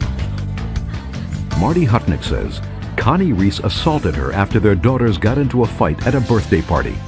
After the judge explained that to you, you pled to these charges of assault. Isn't that right? Because that's what my lawyer told me to say. No. He did. No. Because that's what my lawyer told me to say. No. He did. No. I don't know nothing about the law. He's the one that told me that. You knew enough when you were in the hospital, according to the statement, to call a lawyer. Miss Reese. No, I didn't talk to a lawyer until 2 weeks later, until I got out of the hospital. It's your statement. I mean, this is so you have no proof to show me today that you were in the hospital, is that right? I have no proof. I have proof that Olivia was in the hospital, but I don't have no proof that I was in the hospital. But Olivia was in the hospital for what? That's your daughter. Because I sat on her neck and put her neck into her all the way down, crunched her arms. That doesn't tell me about you sat on her neck, but that doesn't tell me about what happened between the two of you. You pled guilty right now. There is a guilty plea. That is guilt beyond between the two of you. You pled guilty right now. There is a guilty plea. That is guilt beyond a reasonable doubt. You have been found guilty beyond a reasonable doubt of assaulting the plaintiff by your own admission. And until that is overturned, until you go back into court, if you plan to, and I don't even know if you can because you were placed on probation, is that right? I'm off of it, yeah. You were placed on probation. Then there is no way that you can go back and have your plea expunged. So in 12 months, you didn't go back to court and ask to vacate your plea. Is that right? Yes, I did. You did? Yes. And what did the judge say to you when you went back to court? He told me to go to civil court. So the judge refused to allow you to take back your plea. Is that right? The judge refused to allow you... I wasn't there. My lawyer went there by himself. Miss Reese? You cannot go back to court and ask to vacate your plea unless you're there. You cannot go back to court and ask to vacate your plea unless you're there. And in that way, you have to explain to the judge that you didn't understand what was going on, you were given bad advice, all those other things. You're coming to me today, and I'll tell you what the posture is of your side of this story. Okay. You pled guilty beyond a reasonable doubt to assault. You were sentenced, and in fact, you fulfilled your sentence because you served 12 months on probation. My new lawyer is trying to get me off of all that, to remove it. Your lawyer may try to get you all off. Right now, that is the posture in which you stand here today. Guilty beyond a reasonable doubt of this assault by your own admission. So I have no intention of entertaining your countersuit. All I can do is tell you this. Ms. Hutnick, your lawsuit is requesting your medical bills and a certain amount for pain and suffering in the amount of $1,750. Is that correct? Yes. All right. Judge Judy is ready to rule. When I came out here before, I said to you both that I know what happens sometimes when kids get caught up in these things at playlands, etc. They should never escalate to a physical fight in front of children. That's outrageous. I went right to the police station right after it happened. Miss Reese, aren't you hearing what I'm saying to you? Yes. You pled guilty beyond a reasonable doubt. I wasn't in the right state of mind. Well, I don't know whether you were in the right state of mind today, but right now, today I am. Right now, you pled guilty beyond a reasonable doubt before a judge who explained all of your rights to you. You've got more stories than Carter has pills today for what you wrote in your answer. I didn't write that. I didn't mean that. I was in a hospital for a month. I have no proof. I was in the hospital for 2 weeks. I did talk to a lawyer in the hospital. I didn't talk to a lawyer in the hospital. Judgment in the hospital for 2 weeks. I did talk to a lawyer in the hospital. I didn't talk to a lawyer in the hospital. Judgment in this case is for the plaintiff in the amount of $1,750. That's all. Parties are excused. You may step out. Judge Judy. Judge, number 230 on the calendar in the matter of Garrett versus Bradford Ullman. Parties have been sworn in. Judge, you may be seated. Miss Garrett, this is your granddaughter. That's correct. Your name is Bradford? Yes, ma'am. And you're her boyfriend? Yes. You live together? Yes. And you have 2 children? 3. 3 children. But they're not your children? No, ma'am. Okay. Ms. Garrett, you're suing your granddaughter and her boyfriend. Yes, Your Honor. Because you rented them a house. Mm-hmm. Yes, I did. And you say that A, they did not pay rent. That's correct. B, they vandalized your house. Yes. And they took property that was yours from the house. Absolutely. When did you and why did you rent this house to them? Well, Misty lived there prior for a year, approximately, prior to a year of her mom moving out. So originally her mother lived there and she lived with her mother and her 3 children. Exactly. And then the mother moved out and Misty... That's your daughter? My daughter. Misty didn't have any place to go, nor the money to go anyplace else. So I told her I would rent her my house, and I did. What was the monthly rental? $466. That covers my mortgage payment. Now, you admit, Miss Ullman, that you did not make one rental payment. Yes. And that's after you say you were served with an eviction notice from your grandmother. Yes. So you admit that you owe her that money. Yes, I do. There came a time when you decided to evict her. Yes. Can you tell me why? Well, for one thing, they were not paying the rent, which I needed. I'm on a fixed income. I needed the rent money to cover my own expenses. I have enough to take care of my own personal needs, but not that of Misty, her boyfriends, or her children. So I needed the money for that. And the eviction started over the payment. There was also other problems involved during the eviction. Like what? Over the children. What? I heard verbal abuse from Mr. Bradford with the 3 children. I was very much concerned about that. They were going to ship the young boy off to Alaska to a father that he hardly knew, to people that did not know him. And I was very upset. Her oldest child they were going to send to the father's house? In Alaska, because he was causing problems. He does have a behavior problem. But to me, you don't have throwaway children. How close do you live to them? I lived about 60 feet in a studio apartment that's on the same property as my big house. Before you served them with an eviction notice, did you tell them that you wanted them to move out? Yes, I did. Are you sure? I sent them a letter asking them to come to me to work out a payment plan for the rents owed. How many months' rent did they owe you by the time they left? She stayed there. They stayed there. May I have a drink of water? Please. They stayed there for 3 months. They paid me a total of $580. Do you have proof of payment of more than $580? No, I do not. I used money orders, and I gave the money orders to my grandma, and then she went to the bank and made the payment. She says that you gave her a total of $580 during the actually, 3 months that you were living there. We were there for 3 months, and I did pay the first 2 months. The third month I did not pay. She says that one of the reasons she started eviction proceedings is because you weren't paying her. No, that is not true. And well, then she's do you have the claiming- receipts to show me 2 payments of $466 No, each? Your Honor, I do not. And are you saying that the total they paid you was $580? That's correct. And she's also claiming that we owe, or that the rent was $466, which the mortgage payment and the insurance together is, but I was only responsible for $290 of it. Why? I didn't pay the insurance. That was not our agreement. Just a second. Maybe when your mother was living there, it was split differently. But what was your mortgage payment? $466.02, in fact. You have proof of that? Yes, Cheryl? I do. Can I see it, please? Your Honor, actually, the payments were $290 as they were when the mother lived there. No. No. Who said so?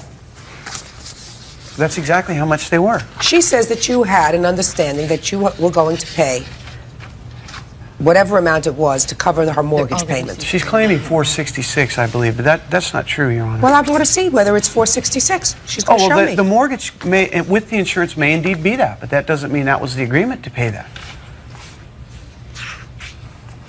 Well, why should why should she subsidize you? Where can you find a house for $466? Well, I don't think that's the issue. No, just a second. Where can you find a house for $466? You can find them in Fresno. They're available.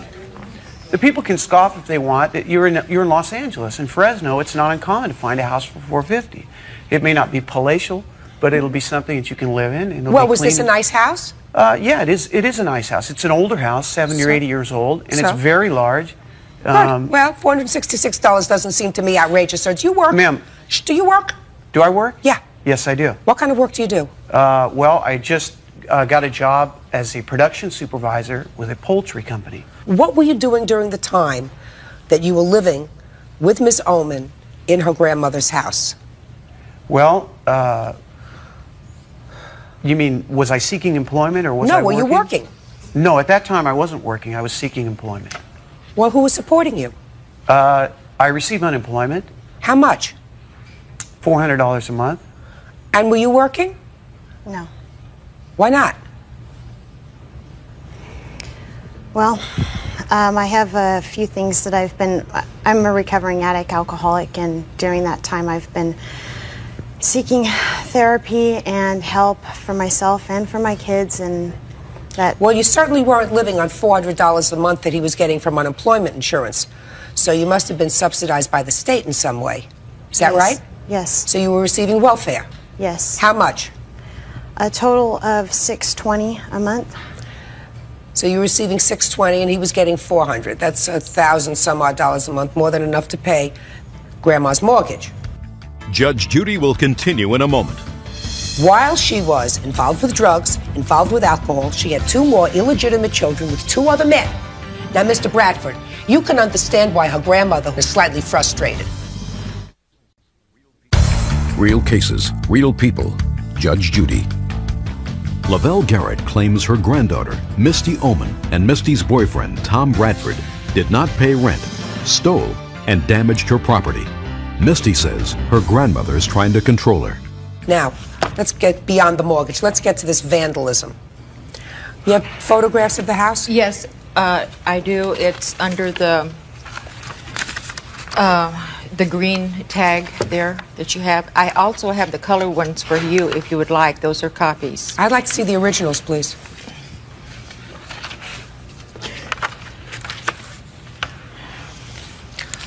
One of the things, Miss Garrett, that I'm sort of surprised at, well, I'm not faulting you because, you know, you came prepared for this lawsuit, but that you took such care to prepare this lawsuit when your granddaughter was involved. So my sense is that there's something more to this than just this property damage. Did you have a fight with her about sending this young boy to Alaska? Yes, I did. When did you have that fight with her? It was after the eviction. No, Your Honor, that's not true. It was prior to the eviction. Okay, I could be mistaken about that, Your Honor. I'm not sure. I mean, there's been an ongoing argument about this child for a long time because of my concern for his welfare. Did you ever ask your granddaughter if your grandson could come and live with you? He did live with me for 1 year. He was in my custody for 1 year. At this time, as we speak, he is living with my daughter. With his maternal grandmother? Right. Is that through the state? No. By agreement? By agreement between Mr. Bradford and Miss Oman. Well, what does he have to do with it? You tell me. Nothing is the answer. I'd like you to look at some of these photographs and tell me whether any of this looks familiar to you.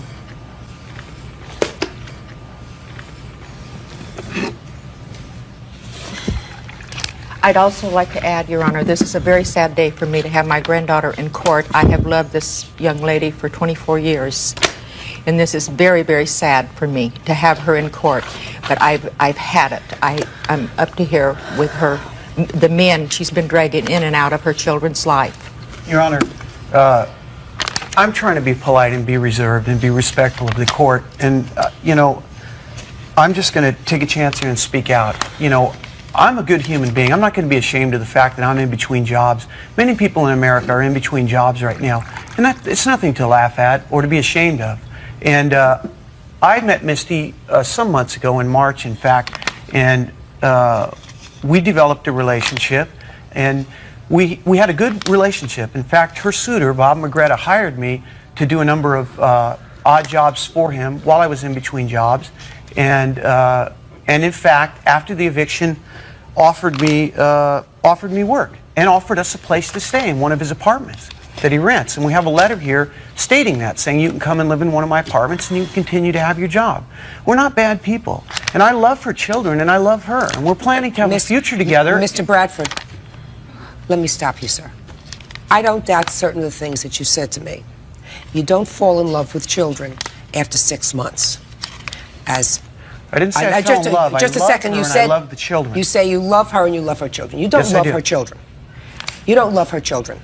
You may tolerate 2 of them, certainly. You didn't love the third one.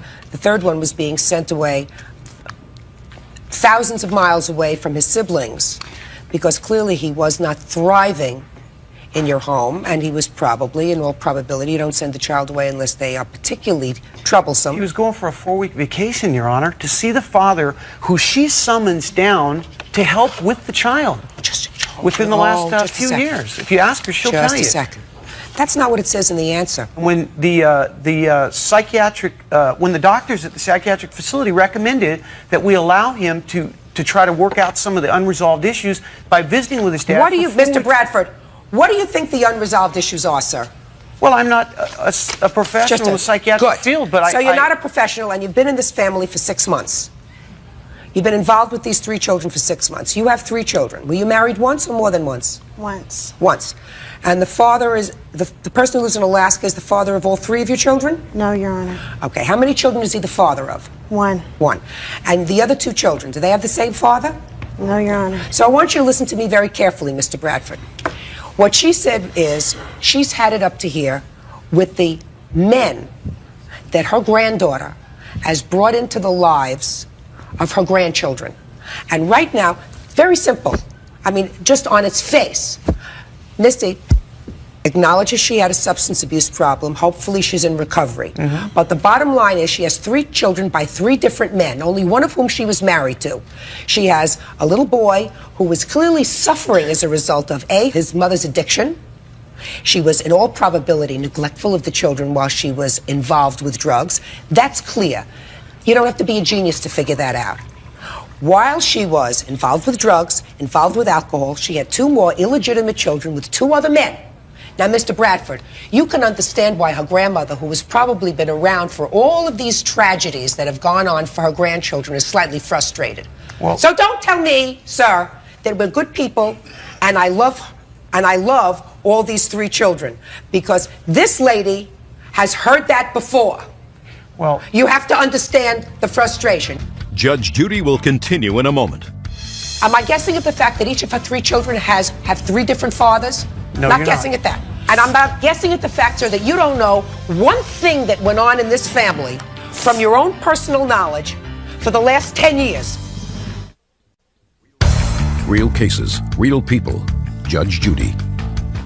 Airline technician Lavelle Garrett says her granddaughter, Misty Oman, and her boyfriend, Tom Bradford, owe her for back rent and damaged property.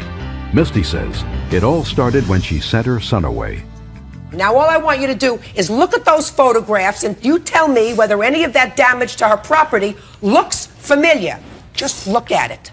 There are some things that I am responsible for, but like some what? of this, for example, the broken portable closet, no. This screen. What are you responsible for? This screen right here, the cat potty. The what? The feces, the cat feces that they left in my bathroom floor, plus cat litter in my kitchen with cigarette butts and cat feces in it. The pictures are all here. You're not suing for that much money. Right now, you're almost to the amount of money from back I mean, rent. this coffee cup right here that's broken on the porch, somebody threw that at the window. And I asked... Keep going. Your Honor? What? The doorbell was removed because he took it down. It didn't work. He took it down. He was going to repair it. Grandma said that she didn't have the money to repair it, so we just left it on top of the refrigerator. This stuff is all just a mess from moving. Just a minute. What do you mean it's a mess from moving? Why did you leave a mess when you moved? We were moving, so we had Who was stuff supposed to clean it scattered. up? No, Missy, who was supposed to clean it up? Did you come back and clean up your mess after Yes, you moved? this stuff we took with us. I'm talking about the mess after you left. Cat litter, cigarette butts in the cat litter, dirt all over the place. Did you come back and clean that up? No, my grandmother did not want me to come back to clean it up. Did you? You mean you called your grandmother and said, I left the house a mess, I want to come back just for a day just to No, clean my up the mess? grandmother made it very clear, do not come back. The sheriffs escorted her out, and when she forgot 1 or 2 items inside the place in her, hasty exodus from the residence, they wouldn't even let her back in to get those items, okay? And so, when a sheriff's there and the kids are all on the porch crying, and she's trying to get her stuff and get out. I'm not making her out to be an angel, but she's a good person, Your Honor, and I love her. And you see her sister over there crying, and I'll tell you why she's crying. Because you're making her out to, you're guessing, and I respect your position. I'm not guessing, Mr. No, that's Bradford. exactly what you're Listen, doing. That's exactly I'm not what you're guessing, doing. sir. Am I guessing at the fact that Miss Oman has 3 children? Am I guessing? That part you're not. Am I guessing at the fact that each of her 3 children have 3 different fathers? No, not you're guessing not. at that. I'm not guessing at the fact that she was addicted to drugs and alcohol. I'm not guessing at that. No, ma'am, you're not. I'm not guessing at the fact that you've been involved in this family for less than a year. I'm not guessing at that. No, you're not. And I'm not guessing at the fact, sir, that you don't know one thing that went on in this family from your own personal knowledge for the last 10 years. Well, you don't sure know I that. do. Judge Judy is ready to rule.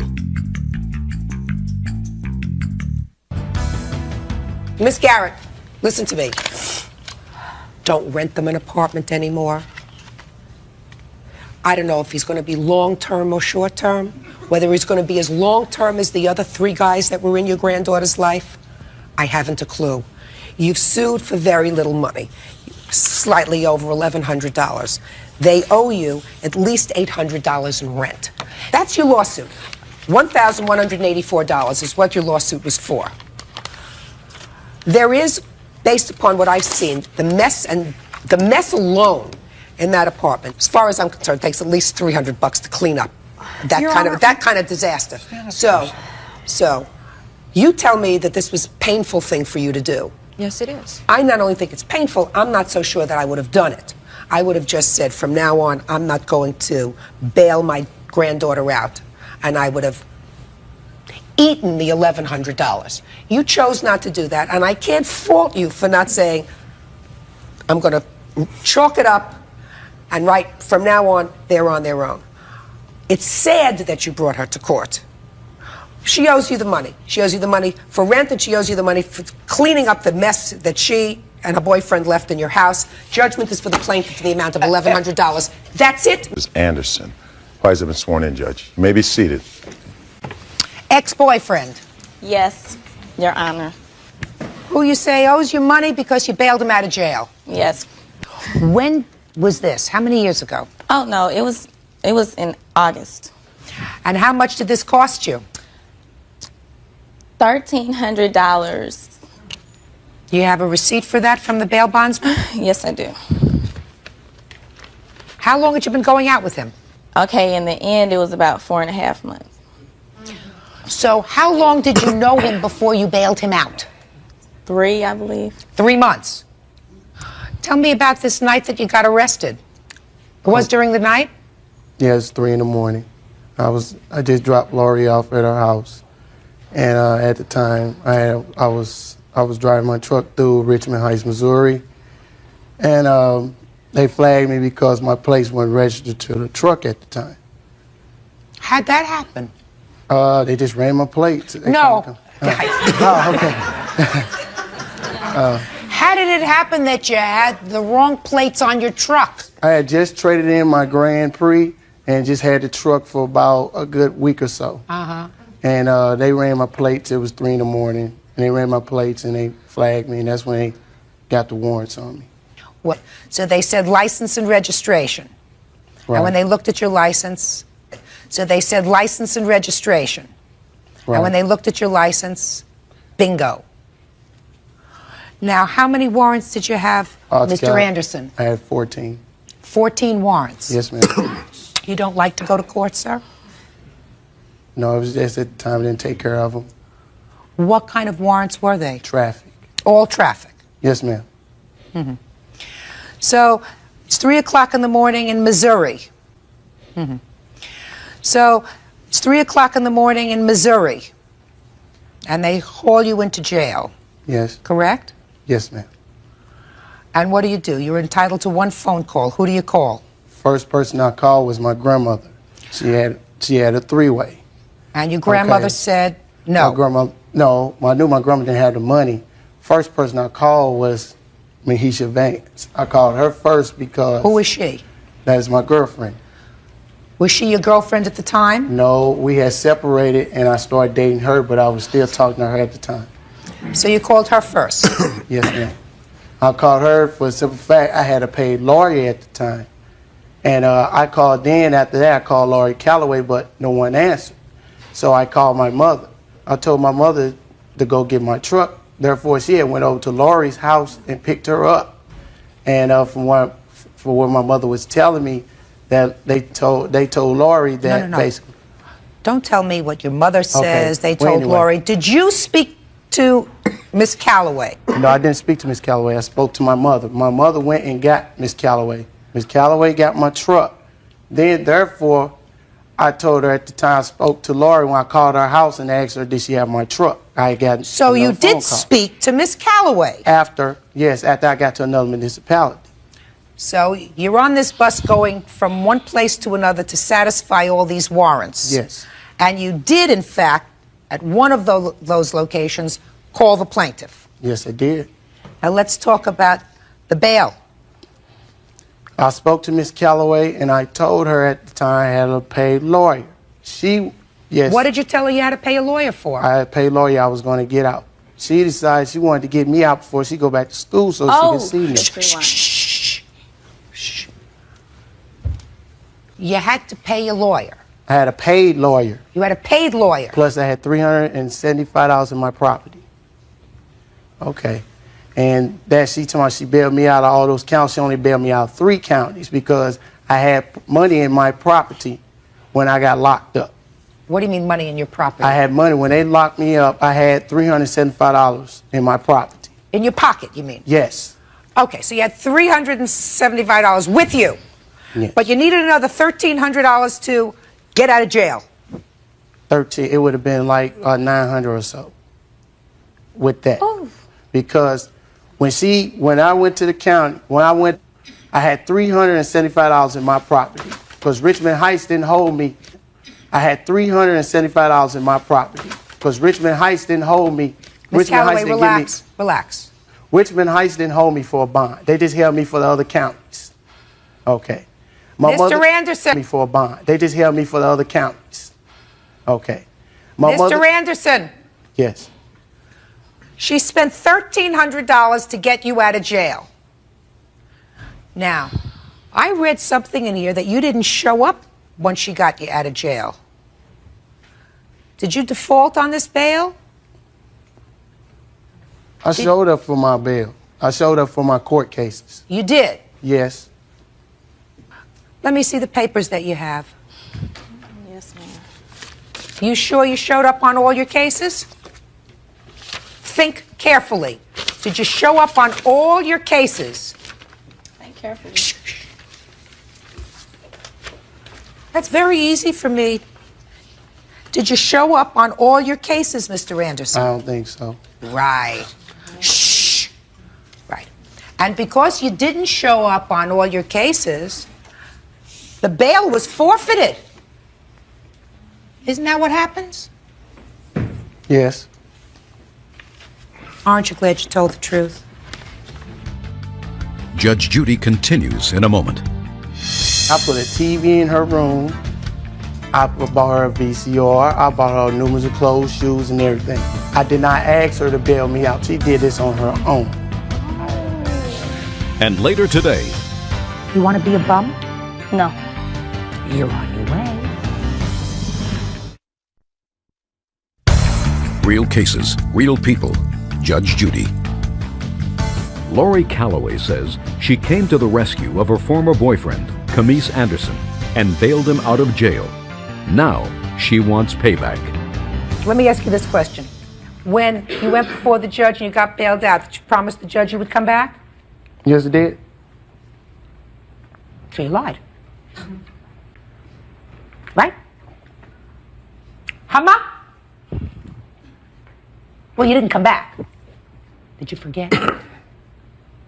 You forgot. Mr. You forgot, right? I probably missed one case. You forgot. Most definitely. Most definitely. Now, you want to tell me, sir, why you think you don't owe her this money?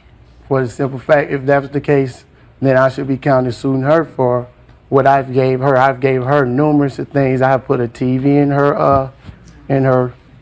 I put a TV. That was before I got locked. I put two shoes and everything. I did not ask her to bail me out. She did this on her own. Oh. I had a paid lawyer. You know. Oh. And basically, I had a paid lawyer at the time. What is your lawyer? Your lawyer wasn't giving you... I had a paid lawyer at the time. What is your lawyer? Your lawyer wasn't giving you $1,300 to get out of jail. What difference it make? You keep saying you had a lawyer. Anderson, pay the money, sir. Buying her a VCR and a television set and a couple of pairs of shoes doesn't wash. You know, you have to be... How old are you? 26. Are you working now? Yes, I am. If you want to drive a car, you have to be responsible. If you get a ticket, you have to show up. If you don't show up and you have a warrant issued and the judge says to you, do you promise to come back? You got to come back. And if because you forgot she lost her $1,300, you got to pay up $1,300 for the plaintiff. That's all. Parties are excused. You may step out. Yeah, 25 minutes. Who's stupid? Who's paying? I'm not. But your man is. All right, but your man. That's the whole. That's the whole point. Man You're right. Did you hear yourself? My man. Your man. My man. And you can have him. Okay, and I got him. Had him all the time. And you can have him. And I got him. And you can have him. Both of y'all can talk to my diploma because don't neither one of y'all have one. And now the next case. Parties on Maldonado versus Ashlock. Step forward, please. 34-year-old Anthony Maldonado claims neighbor Debbie Ashlock's 13-year-old nephew, Christopher Ashlock, vandalized his home. You folks are neighbors. Yes, we are. Live in private houses? Yes, ma'am. How close to each other do you live? 10 feet apart. So you're right next door neighbors? Right. How long have you been neighbors? About 4 years. This is your nephew? Yes. The nephew at issue? That's correct. How long has he been living with you? 7 years. How old are you, young man? 13. What's your name? Chris. Mr. Maldonado, according to your complaint, this young man causes a lot of damage to your property. Correct. Miss Ashlock says she can't be responsible for all the neighborhood kids, whatever damage her nephew has, in fact, caused to your property, she's prepared to pay for. Let's hear about the fence, because the fence seems to be something that you agree you're responsible for, or this young man is responsible for.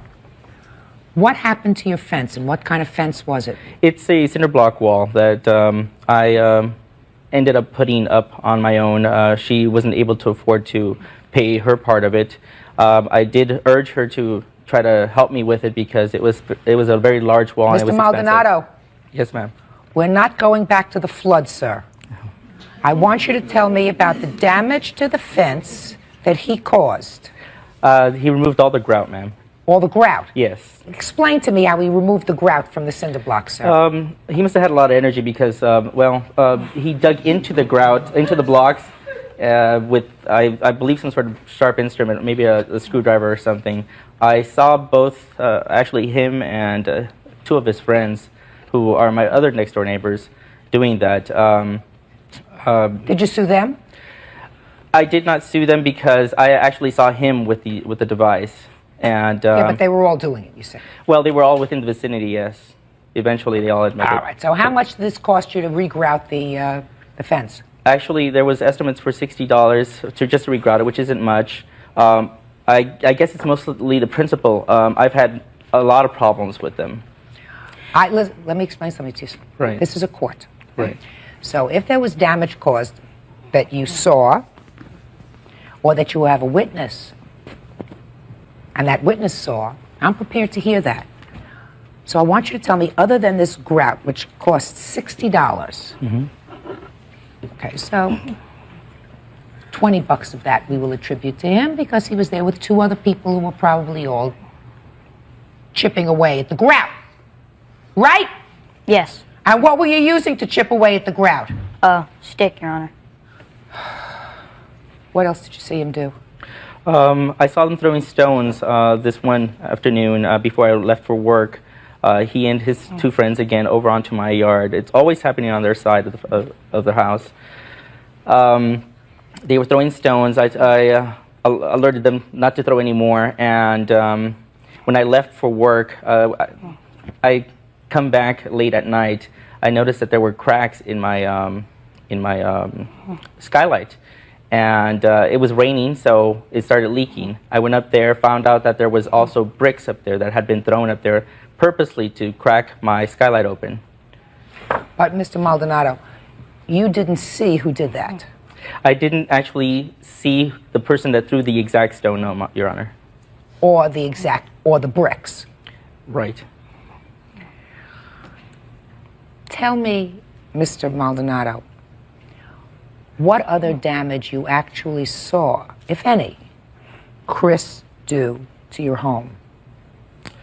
I've had also an assault. I mean, that time that I caught them digging into the grout, they were assaulting me with dirt clods. That's one of the... Throwing dirt clods at you. Right. And some of them did hit me. All right, so what I'm gathering from this, Mr. Maldonado, is other than the business with the grout, you didn't actually see Chris here do anything to your property, but you surmised it was Chris and his friends because you're a pretty good guesser. Judge Judy continues in a moment. Every time Chris turned around, Anthony was blaming him for something that he didn't do. Excuse me, but the last 2 years have been very stressful with this neighbor. Real cases, real people. Judge Judy. Anthony Maldonado says his neighbor's nephew, Christopher Ashlock, damaged his property. Did you get a report card last year? Yeah. How'd you do? Not really good. You know, Chris, I could have told you that. You want to be a bum? No. You're on your way.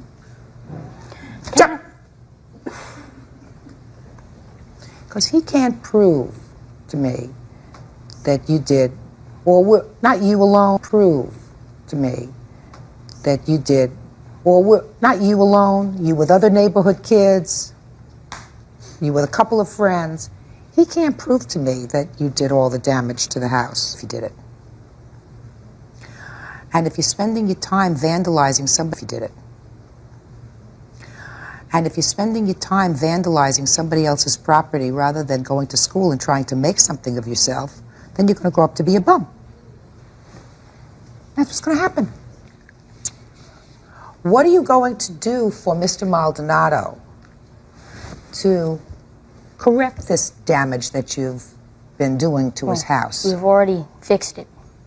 You fixed it? Yeah. Tell me what you fixed. The wall. Mm-hmm. Did he fix the wall?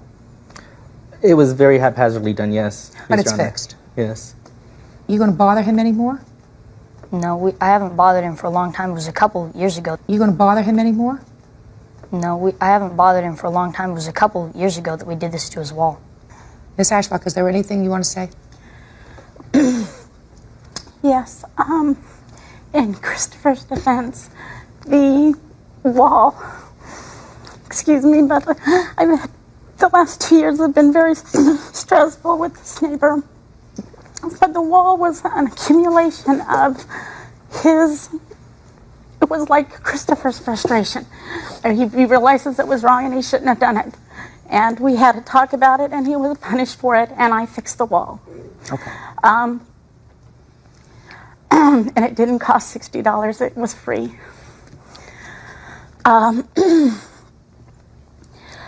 But in his frustration out of Anthony doing all these things to him, every time Chris turned around, Anthony was blaming him for something that he didn't do. It was his way of retaliating against somebody a little bigger than he is. Judge Judy continues in a moment. Want justice? Call 1-888-800-JUDY. My sense is, Miss Ashlock, that Chris has a lot of frustrations. His parents aren't together, lived with his father. Father not around anymore, he's with his aunt and his grandmother, and doesn't have both feet planted right, and his school is suffering, and he's hanging around with kids and getting himself into trouble. All of those things are probably true, right? They were maybe 6 months ago. Okay, well, if he's back on track, that's really good. And I'm pleased to hear that. You sound like a very nice lady. So your wall is fixed, and you can't prove that Chris did any other damage. You probably felt it, but can't prove it. So, Mr. Maldonado, there isn't an award that I can give you, sir. You understand that? I understand that. I believe that you understand that your neighbor is a nice lady. And is trying her best under difficult conditions. Right? I realize that, ma'am. Good. So, try to be understanding. And you got to realize that when you take on this kind of responsibility, sometimes there are problems and you got to deal with them. And I do. I try to. I know you do. I wish you a lot of good luck. Thank you. Because it's going to be, how old is your niece? 10. How do you do in school? Good. Yes? She's on the honor roll. Great. I'm pleased to hear that. Good luck. Thank you. You're welcome. That's all. Party's excuse. You may step out. Today? No, Judge. Sometimes you just don't listen. This is number 424 on the calendar in the matter of Ginnitz versus Together. Parties have been sworn in, Judge. You may be seated. Ma'am, have a seat, please. Your last name isn't Together. No, Marsha Engel. Engel? Engel. And you have a dating service? I work for a dating service. You own it? No, I don't. Do you have the power to appear here on behalf of the owner? Yes, I do. You were interested in meeting some ladies. Yes. Together contacted me by telephone and left me a message on my answering machine. How did they contact you? In the past, I had filled out a thing that they have if you're interested in possibly joining a dating service. It was like a few years earlier, and I never did join Together. But evidently, they recalled after a couple years looking for new clients, I suppose.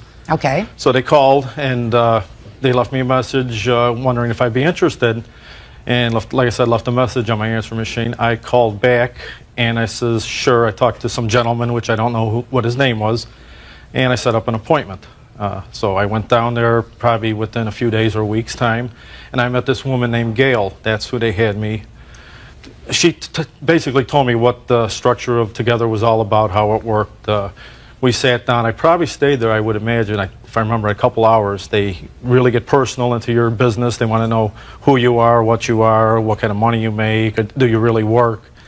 And also they have you fill out a form asking you what particulars are you looking for in a person, whether it be age, looks, background. Do you have a copy of that form? Yes, I do. Can I see it, please? Oh, I'm sorry. That actual form I don't. I went up to the office and I asked if I could get that particular form that I filled out, and they told me I'd have to make an appointment for during the week. Let me see a copy of the form he filled out, please.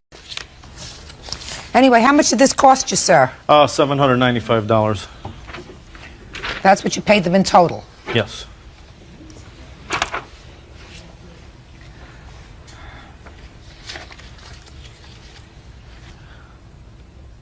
Okay. It says he will date, age range, well, it says 30 to 40, and that's crossed out, but in parentheses it says 35. Height range, 5'3" to 6 feet? Is that yeah, what you I probably said? did. I don't remember that part. Slender. You don't care whether they're single, divorced, or widowed, right? Well, no. Marital status. You don't care. They can't be married. Single, divorced, or widowed. Yeah. And with kids, maybe. Right. Prefer a non-smoker, social drinker, Caucasian, education is open, profession is open, Christian, Catholic. So far? Right. It didn't matter really Okay. the religion so much as Christian. And the rest of it, sort of the soft stuff. Honest, caring, hard worker, romantic, easygoing, down to earth, open-minded, sense of humor. Right. They asked both of us. I'd like all those things too. Right. Don't we now? What? We do, but that's just the basics of trying to match. You're not going to get all that, I realize. Yeah, that. I know. Okay. And then it tells you, what's your wish list? Well, it's something I paid for, basically. Right. All right. Now you're suing them for even more than the $795 because you said you had to take a lot of these ladies out on dates, I assume. No, that's not true. I'm just suing for my court costs and me taking off work to file for court costs. I'm not asking for money back. And actually, I never really took the women out. We had like meetings. What it is you. Okay. So the contract was $795. And now I'd like you to describe for me, sir. You did go out on some dates that they arranged for Actually, it weren't really dates or meetings. Meetings? Yes. All right. It's a difference. Meetings. Okay. Because you weren't going to spend anything unless you sort of like. Well, that's how it works for both parties. You go someplace, right? you meet, Exactly. you look, you yes. take a look, and then right. you leave. Exactly. You feel each other out to understand what you're coming from, who you like.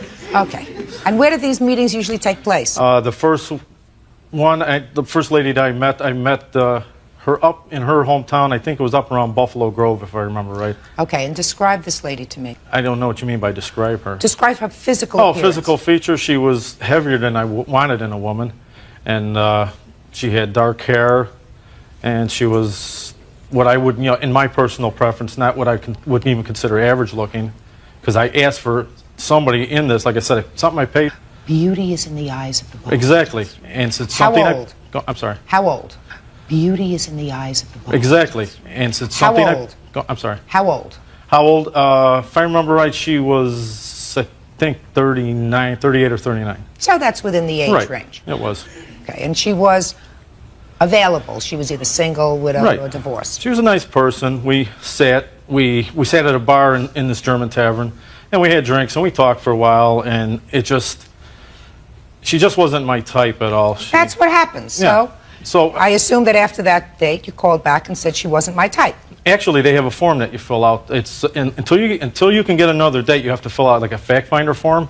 Okay, so then you filled out a form. Do you have a copy of that form? Yes, I do. Can I see it, please? This was after the first date. Yes.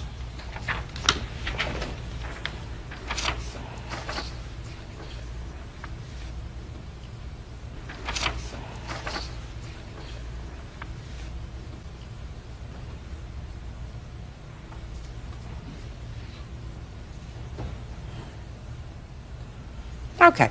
Well, this says she was friendly and down to earth. No attraction on my part. I like ladies a little slimmer.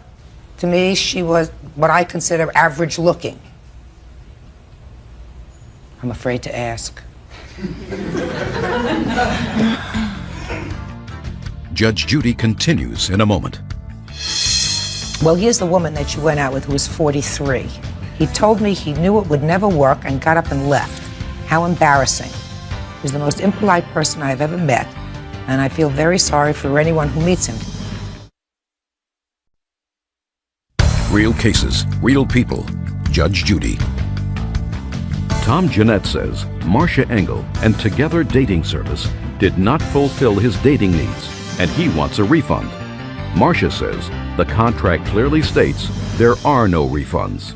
So tell me about the second date. Okay, the second date, they call me, and it's a woman, which I didn't want to really meet anybody in her 40s at the time. Like I said, I had a preference on there.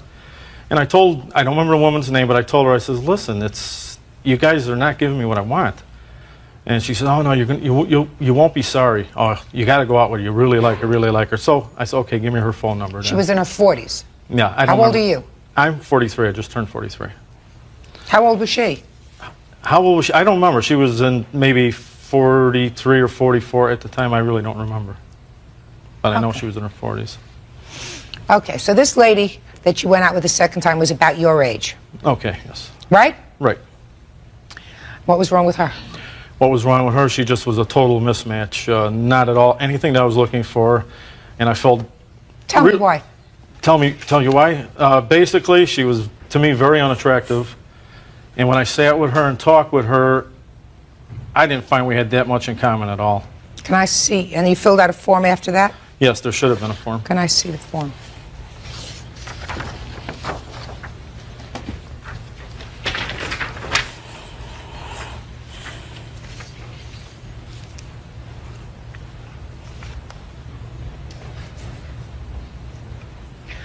Well, this sort of says it all. Don't you have anybody in your files that takes care of their bodies by exercising? Do you exercise? Yes, I do. Okay, so that's your second date. And what happened the third date?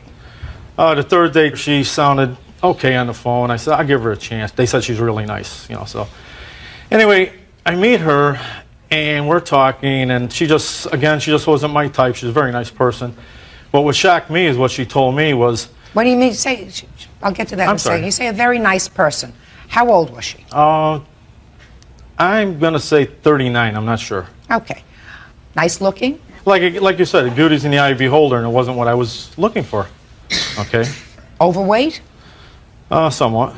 How much is somewhat? I didn't gauge her.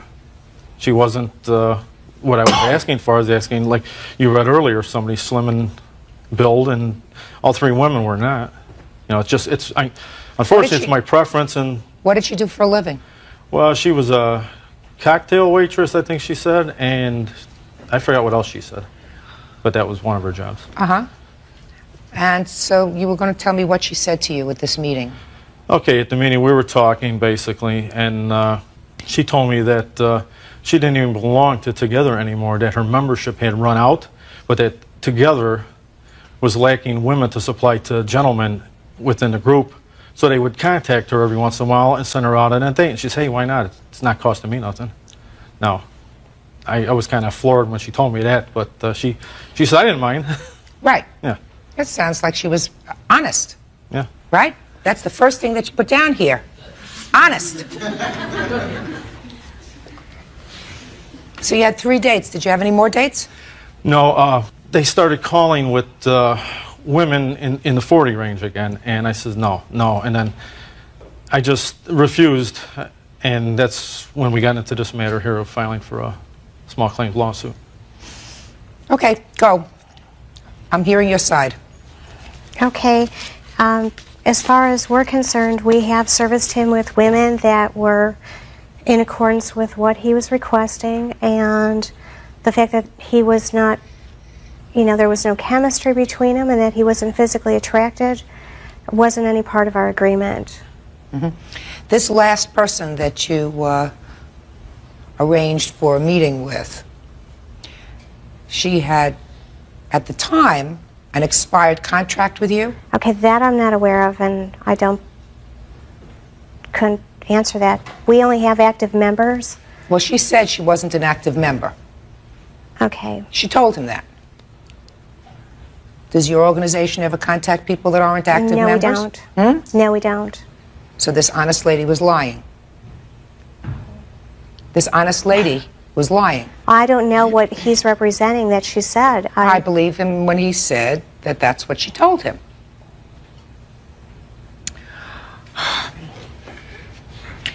You signed a contract, sir. Yes, ma'am. And you seem as if you are an intelligent person, Right. right? I was sort of surprised after having heard you when you said she made me feel comfortable enough to sign a contract without thoroughly looking it over. Right. Basically, It was all part of a con game. Okay. What kind of work do you do? Okay, I'm a service advisor for an automobile dealership.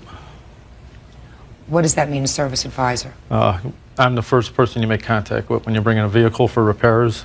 I write down what your complaints are, and then I relay the information to the mechanics, and I deal with insurance companies, and I may have to call the customer back on costs. So that you're a pretty educated person? Right.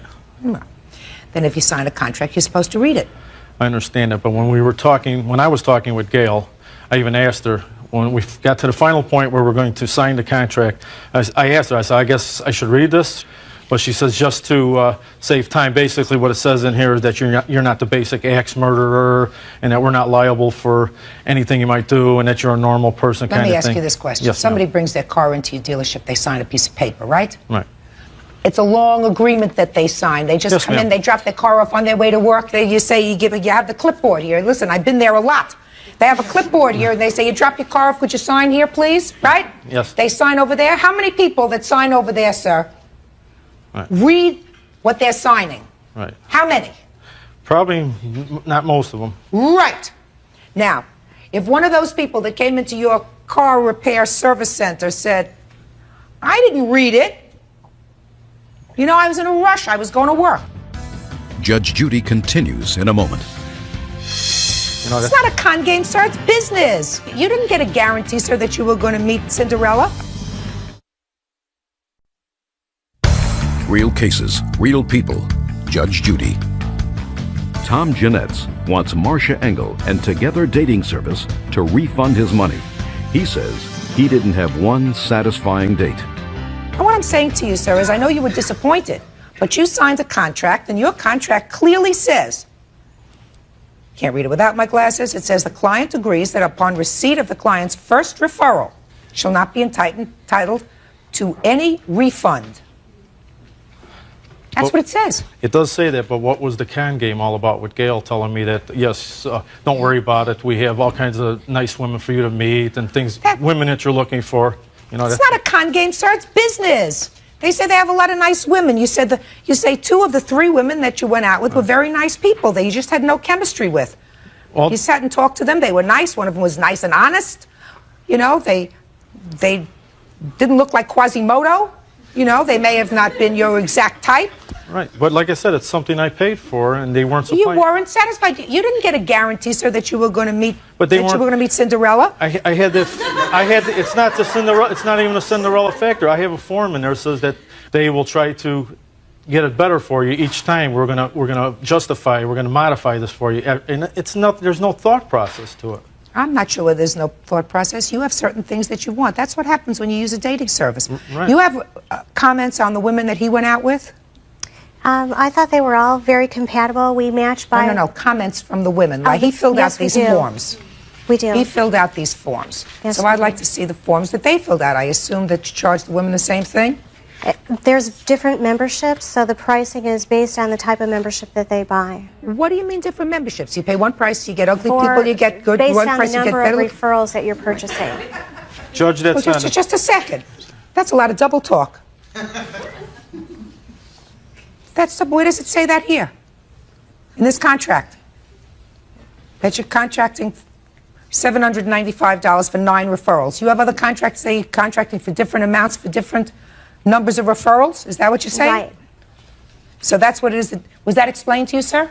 It's not working out. The second date that I had, she got very upset. During the meeting, she brought up the subject of how much did you pay for the date. And we both signed up, I think it was the same weekend.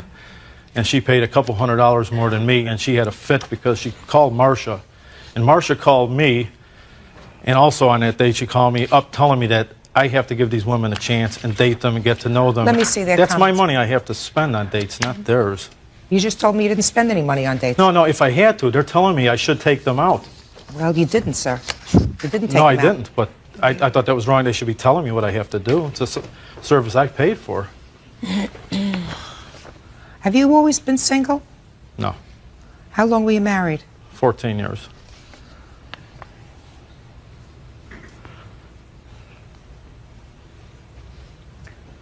Well, here's the woman that you went out with who was 43. Around your age. She said, when I met him at the restaurant, he did not even give me time to sit down. He told me he knew it would never work and got up and left. How embarrassing. He was the most impolite person I've ever met, and I feel very sorry for anyone who meets him. Did you just get up and leave? No, I sat there with her for about 10 minutes or so talking, and I did tell her, I said, this is not going to work. I shook her hand, and I said, good luck to you. I hope you have good luck with the service. Judge Judy can. I do not find that there was any fraud on the part of the defendants. Their contract clearly states that this is a non-refundable fee.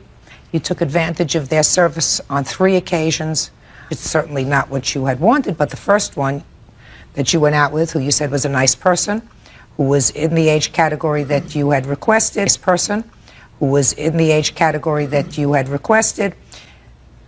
you didn't find her particularly attractive, but that doesn't mean somebody else might not. Exactly. So they fulfilled their part of the contract according to this contract when they sent you out on 1 referral. They gave you another referral that you said was also not bad, probably in your age category, and you weren't crazy about her either. The only one that you got up and walked out on was this 43-year-old lady. And I didn't just get up and walk out on her. Okay. We sat there for a while. Sir, you're old enough so that when you sign a contract, you're supposed to read it and understand it. You're not supposed to let anybody flim-flam you. So you should know better. If it didn't work out this way, so you should know better. If it didn't work out this way, try meeting and mingling. Yeah, That's all. This I case find is it's worked dismissed. better. Parties are excused. You may step out. Parties are excused. You may step out. Case number 428 on the calendar in the matter of Birmingham versus Cameroni. Parties have been sworn in. Judge, you may be seated. Sir, have a seat. All right, the chronological posture of this case is as follows. You, sir, are employed in a jail. Yes. As a guard. As a deputy, yes, ma'am. And there came a time when you, Miss Cameroni, were an inmate in that jail, having been convicted of some speeding violation. Is that correct? Yes, that's correct. You claim that while you were in the jail, you were subjected to maltreatment by the plaintiff. Yes, that's correct. You complained to your husband. Is that you? Yes. Who sent faxes to the warden. That's correct. And as a result of those faxes, you were further mistreated by the plaintiff.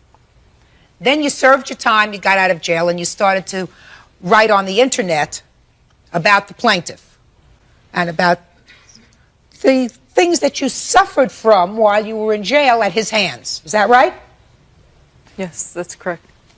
And you're suing her for slandering you. Yes, ma'am. Did you ever sue him? No, I did not. You chose to take out whatever anger that you had by using the computer. Well, I chose to tell my story through a website instead of suing civilly. Okay. How long have you been employed as a deputy in the jail, sir? 3 years, ma'am. And what were you doing in the jail? You were there for the speeding ticket. For how long were you actually incarcerated? I was incarcerated for 3.5 months. Why? That was a pretty long time for a speeding ticket. Well, back in 1993, I had drove my Corvette at 145 miles an hour up the freeway. Why would you do that? You know, I realized it was wrong and I shouldn't have done it. You know, and it was a long time ago, and I know it was dangerous. But the treatment that he put me No, I'm through... not getting to the treatment. So that's what you were there for. Yes. Now, tell me about the first time you had a contact with him. That was June 6th of 1997. He was on night duty at the time, and he was assigned to the tower in the walkthroughs. And he would open and shut the door all night, a loud metal door, so I could not sleep. And then when the sergeant came through at 8 a.m. and asked me why I was still sleeping, I told him I couldn't sleep because of the loud door opening and shutting. And the sergeant says, I'll take care of it, it won't happen again. And that took care of that situation. I started having problems again when I filed a habeas with the court, which was not welcome with many of the jail staff. What kind of habeas? I was being denied medication that my doctor had prescribed. What kind of prescriptions were you supposed to be taking? Don't show me letters. Look at me. Stop playing with papers. Okay. I was supposed to be taking pain medication and Luvox. And what was that for? It was for my depression. I went through a court-ordered psychiatric review, and so you were supposed to be taking medicine, psychiatric, for psychiatric problems. Yes, and then for my insomnia, I was supposed to take something for that. So you filed a habeas corpus proceeding because you said that they refused to give you that medication. Right. And were you ultimately given the medication? After the habeas corpus proceedings, yes. Well, what did that have to do with him? Well, when I had come back from court to the jail, he was the one who removed the handcuffs and the shackles, and he was very rough in twisting my arms. And he was telling me, I hope it was worth it, when he was removing the handcuffs. So when was the next time you had a problem with him? Well, after that, I had constant problems with him. Tell me about them. And with another inmate. Well, there was a particular inmate in there who... And now, are these things that you memorialized on your website, on the internet? I didn't go into detail on my website. Do you have what you complain about, sir, in writing? Yes, that she wrote on the internet? Yes, ma'am. I have parts of it, yes. Can I see it, please? The second paragraph on the first page is the beginning of it.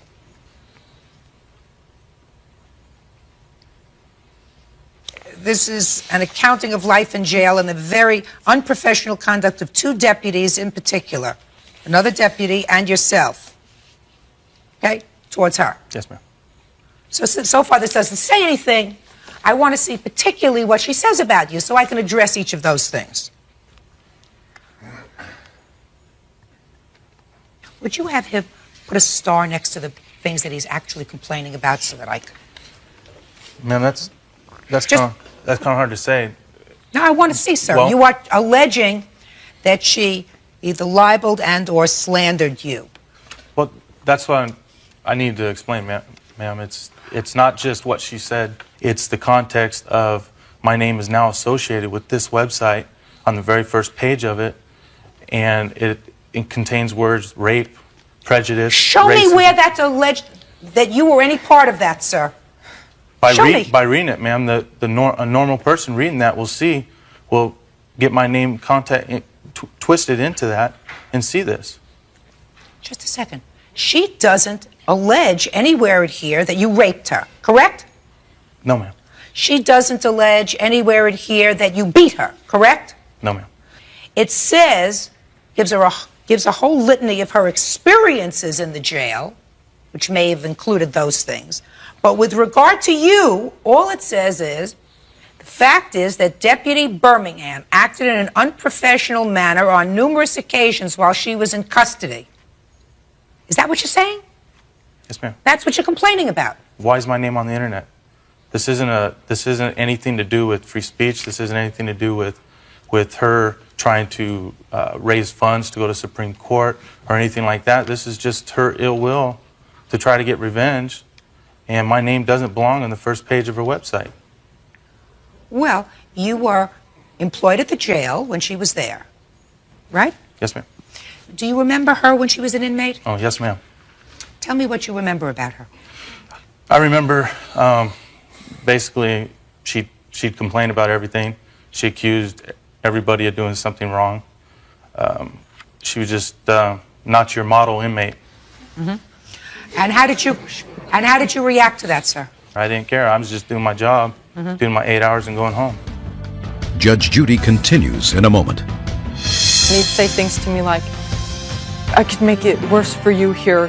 She could snap your little ass right in half. Real cases, real people. Judge Judy. Sheriff's Deputy Eric Birmingham says former inmate Judy Cameroni slandered him. Judy says he mistreated her in jail. Mr. Birmingham, you've been employed according to you for 3 years? Yes, ma'am. How many disciplinary proceedings have ever been filed against you? None, ma'am. Are you still employed there? Yes, ma'am.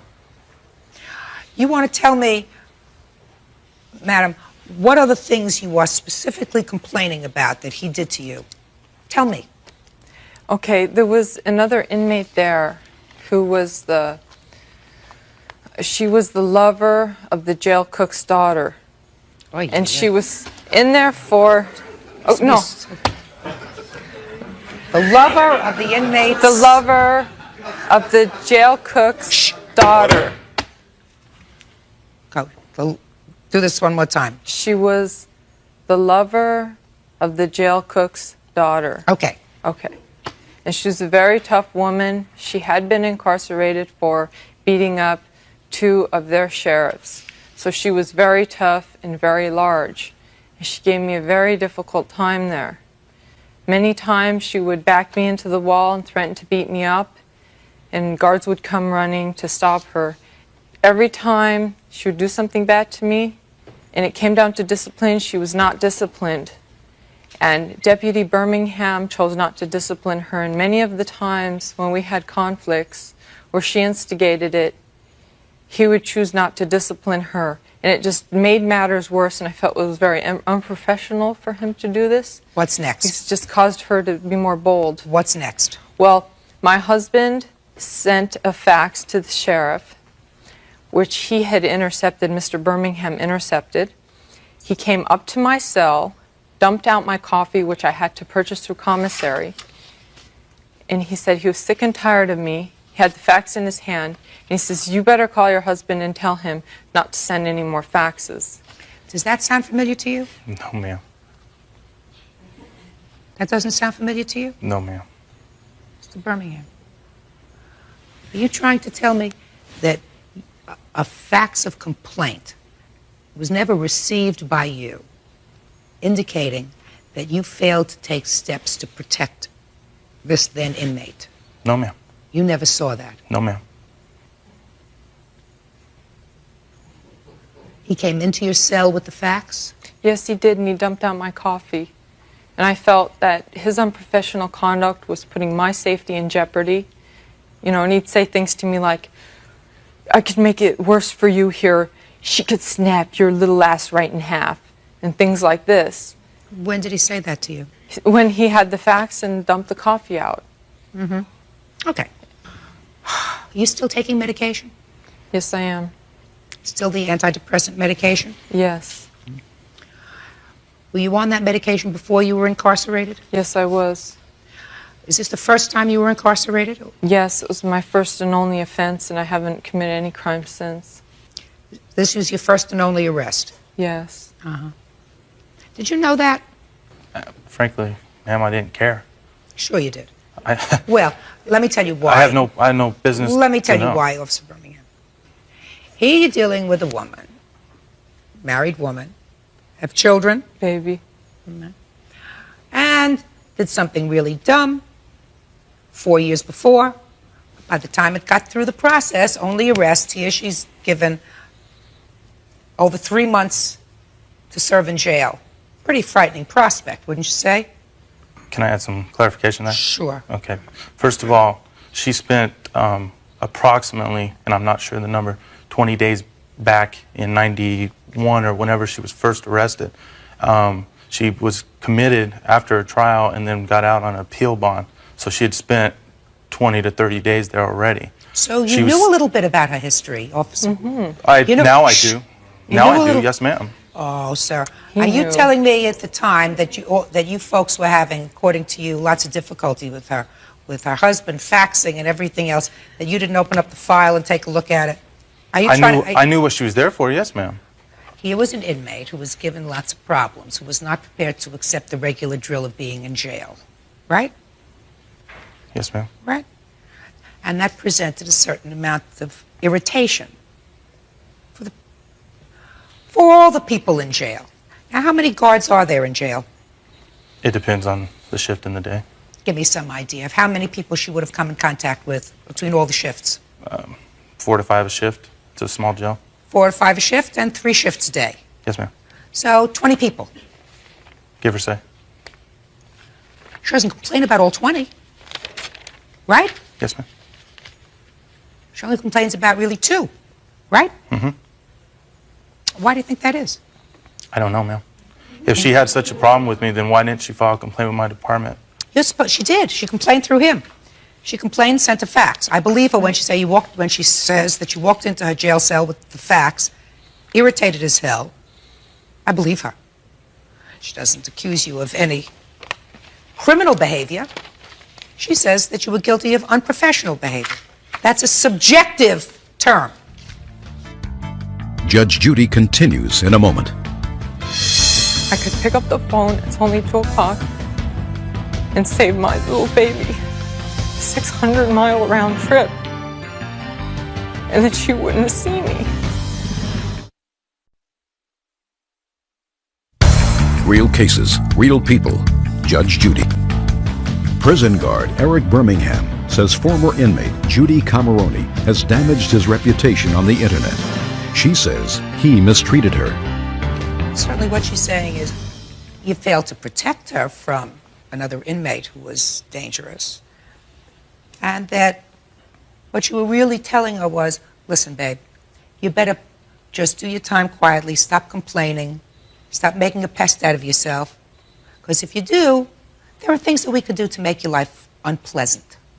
Is that what you're complaining about? Yes, and he also, what he did was, the worst thing that he did was, he did a walkthrough, and he told me, when I was watching the news sitting on a bunk, stand up, don't sit on the bunk. I sat on the ground. He says, don't sit on the ground, remain standing. So I remained standing. And then he continued the walkthrough upstairs and left. And I had laughed at a sexual remark that another inmate had made towards him, which is not allowed, but he did not discipline her for it because he welcomes these kind of remarks. And I had laughed, I've got dizzy, I sat down, and I got back up, and I knew I shouldn't have sat down on the bunk. So when he came back around the front door, and I was standing right by the phone, and he says, I'm putting you in lockdown, and tomorrow you cannot see your baby. So I told him, look, I'm standing right by the phone.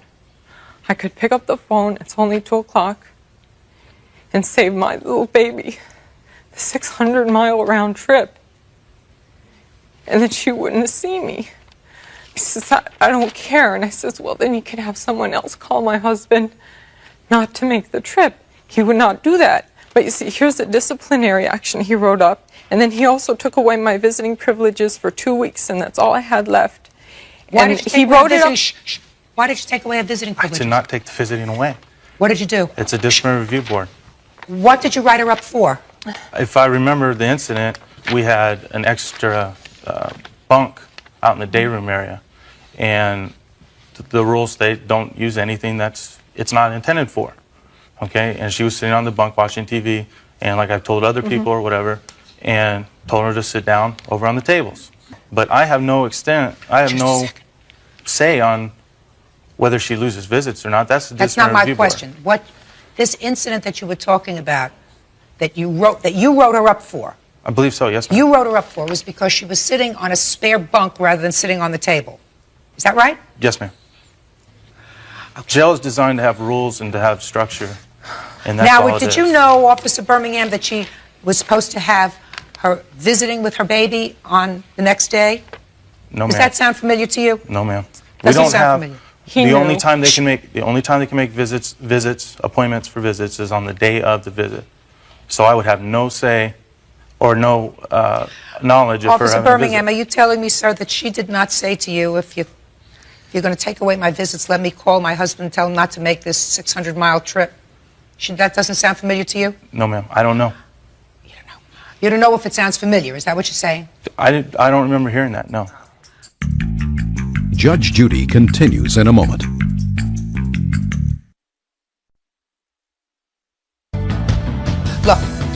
I'm going to resolve this matter very quickly. Officer Birmingham, you are in fact suing her. You are suing her for slander, for saying terrible things about you on the internet, on the website. I don't find that she said anything that was terrible about you. She said that you engaged in unprofessional conduct towards her while she was an inmate in the jail. If I have to make a determination today whether or not any of that is true, I would have to say, yes, I believe that you behaved in an unprofessional manner towards the defendant who was an inmate in your jail. And therefore, your lawsuit would be dismissed because truth is an absolute defense. I believe her, sir, when she says that you took her handcuffs off in a rough fashion, that you came into her room with a fax in your hand, spilled her coffee and said, listen, don't do this again, because I can make, in effect, can make your life unpleasant here. And I do believe that you wrote her up for sitting on a bed rather than sitting on a table, which caused her to lose her visitation privileges with her child, and when asked whether you would please just call her husband not to make the trip, because the trip would be for naught, she was blown off. That, to me, sir, is unprofessional behavior. So your lawsuit's dismissed. That's all. Thank you. Parties are excused. You may step out. Thanks, man. Charge number 24 on the calendar in the matter of Simmons versus Simmons. Parties have been sworn in. Judge, you may be seated. Have a seat. Mr. Simmons, this is your sister who you're suing because you say that she buried your mother in a grave that you purchased almost 30 years ago. That's correct, Your Honor. So let me hear the story. Okay, years ago, me and my brother were very close. He's 1 year, 1 week behind me. It was always our intentions that whoever died first would purchase the grave and we would be buried together. Just a second. According to your papers, sir, your brother died in 1969. That's almost 30 years ago. That's correct. How old was your brother when he died? 24. And so you're telling me that you and your brother, you were at that time a year apart. So you were 24, he was 25, or you were? I was 25. I'm the oldest out of 7. You're the oldest. So at that age, at age 25, you and your brother talked about dying? No, we didn't talk about dying. Well, you had to talk about dying if you talked about where you wanted to be buried together. Well, that you wanted to be buried together. We talked about going into business together. And going into business is not dying. Yeah, okay. Sometimes it's dying. But, Mr. Simmons, are those prescription glasses, sir? Yes, it is, Your Honor. Mr. Simmons, are you telling me that 30 years ago, you talked to your brother about where the two of you wanted to be buried? That's correct. All right, I'm waiting for the rest of the story. Go ahead. Okay. So our agreement was whoever died first would buy the grave, and we either be buried side by side or on top. We also agreed that whoever died first, one would carry the other one's first name as their middle name. In 1969, and on August the 30th, my brother was shot and killed. He died in my arms. It devastated me. When we paid for the funeral, there wasn't enough money to buy his grave, but it was always our agreement, our oral agreement, that I would buy the grave. I bought the grave and had it dug extra deep. In February of Why did you have it dug extra deep? Well, because there wasn't any plot left for me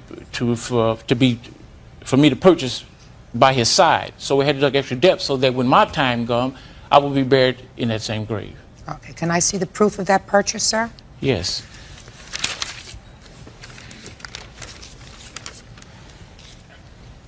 There you have Exhibit 1.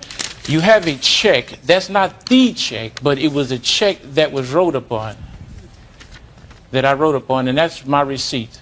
What? I have a blank check here. Yes, well, that's not the check, but it was wrote on the check. It's similar to that. I'm not interested in this. It's a blank check. Sir, are you telling me that this receipt is a receipt that you kept for 30 years? The God's faith, yes, 30 years. This piece of paper you've had in your possession for 30 years? 30 years. Very well preserved for a 30-year piece of paper. Go ahead. In February, my mother passed. My sister buried our mother in that grave plot without my permission. Now, she knew that me and my brother was very close, and that our agreement was that we'd be buried together. Now, she received money from the insurance company, plus, well, here's a chiller and the thriller. She went to my dad and got $2,500 from him, telling him that there wasn't enough money to buy our mother's grave. So he gave her $2,500. This is a bill for $346 that you just gave me on this well-preserved piece of paper. $346. You're suing her for $1,739.14. Because that's what this grave would cost today. That's what that same grave would cost today. Well, it doesn't make any difference. I mean, whether that's what it costs today, you had this grave dug extra deep, and what you're suing for is really an emotional situation where you say you can never be buried now next to your brother or on top of your brother because they used the grave. So whatever it is, you would have to purchase a different plot anyway. So. It is not fair. If I drop dead right now, I would have to go and buy a grave. No, you wouldn't. Not unless you found some magic, sir. Somebody else would have to do it. Where did you expect her to bury your mother? My mother had an insurance policy to take care of her. Did you go to your mother's funeral? No, I didn't. No. Why not? Well, at the time, being my mother, because of her, me and my mother wasn't on speaking terms when she passed. How old was your mother? 70. Oh, that's not old. Did she die suddenly? Died of cancer. So it was a long illness? Yes. Did you visit with her during her illness? Up until a couple of years before she died. But you didn't go to her funeral? No. Did you know where she was buried? I knew she was buried at Evergreen, but I didn't know she was buried in my grave plot. Okay.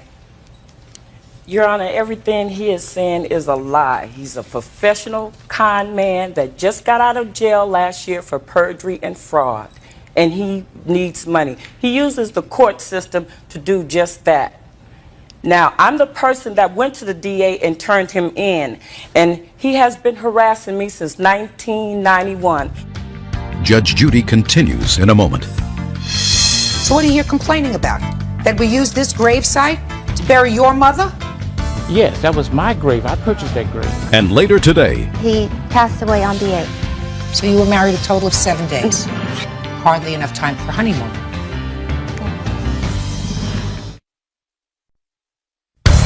real cases, real people. Judge Judy. Preston Simmons and his sister, Teresa, are fighting over the extra space in a burial plot that Preston wanted for himself. Go ahead. I have a list of the restraining orders that I have against him.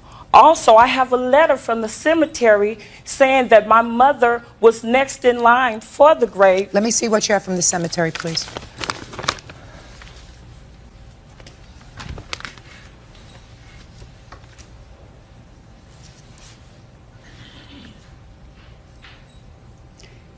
Terry Lee was your brother who was killed? Yes. And according to this letter from the cemetery,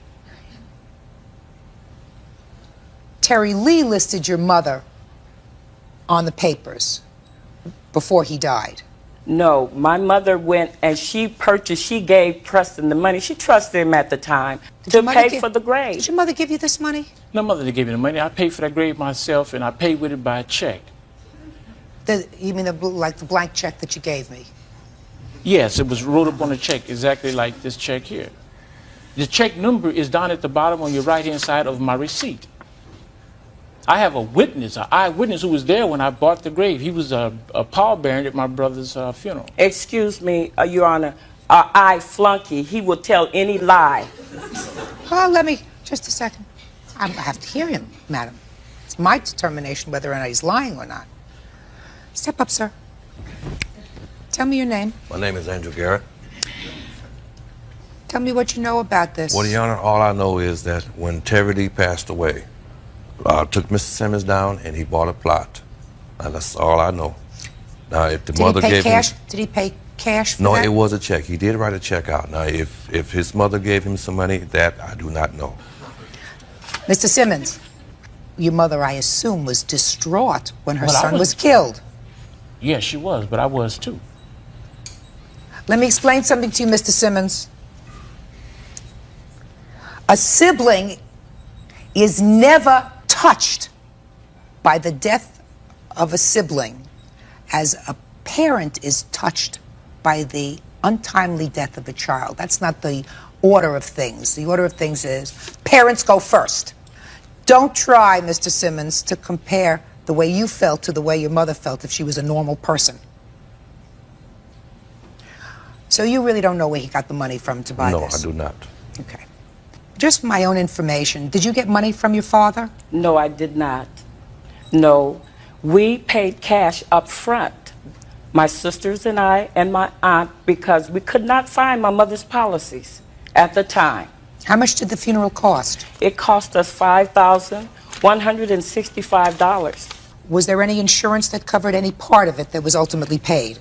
No, when we got the insurance money back, it was $3,600. And who absorbed the rest of the cost? The different siblings that she had beneficiary. So that the four of you covered the difference between what the insurance covered for the funeral and the... Actually, it was more, Your Honor. That's not true, Your Honor.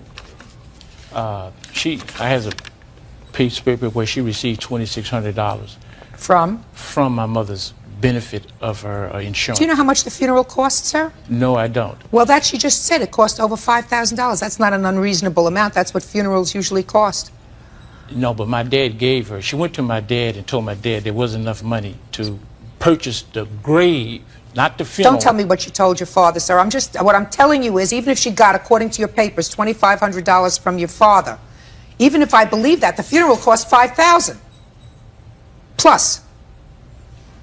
So what are you here complaining about? That we used this grave site to bury your mother? Yes, that was my grave. I purchased All right, that grave. I've heard enough. This case is dismissed. That's all. Thank you. Parties are excused. Step out, please.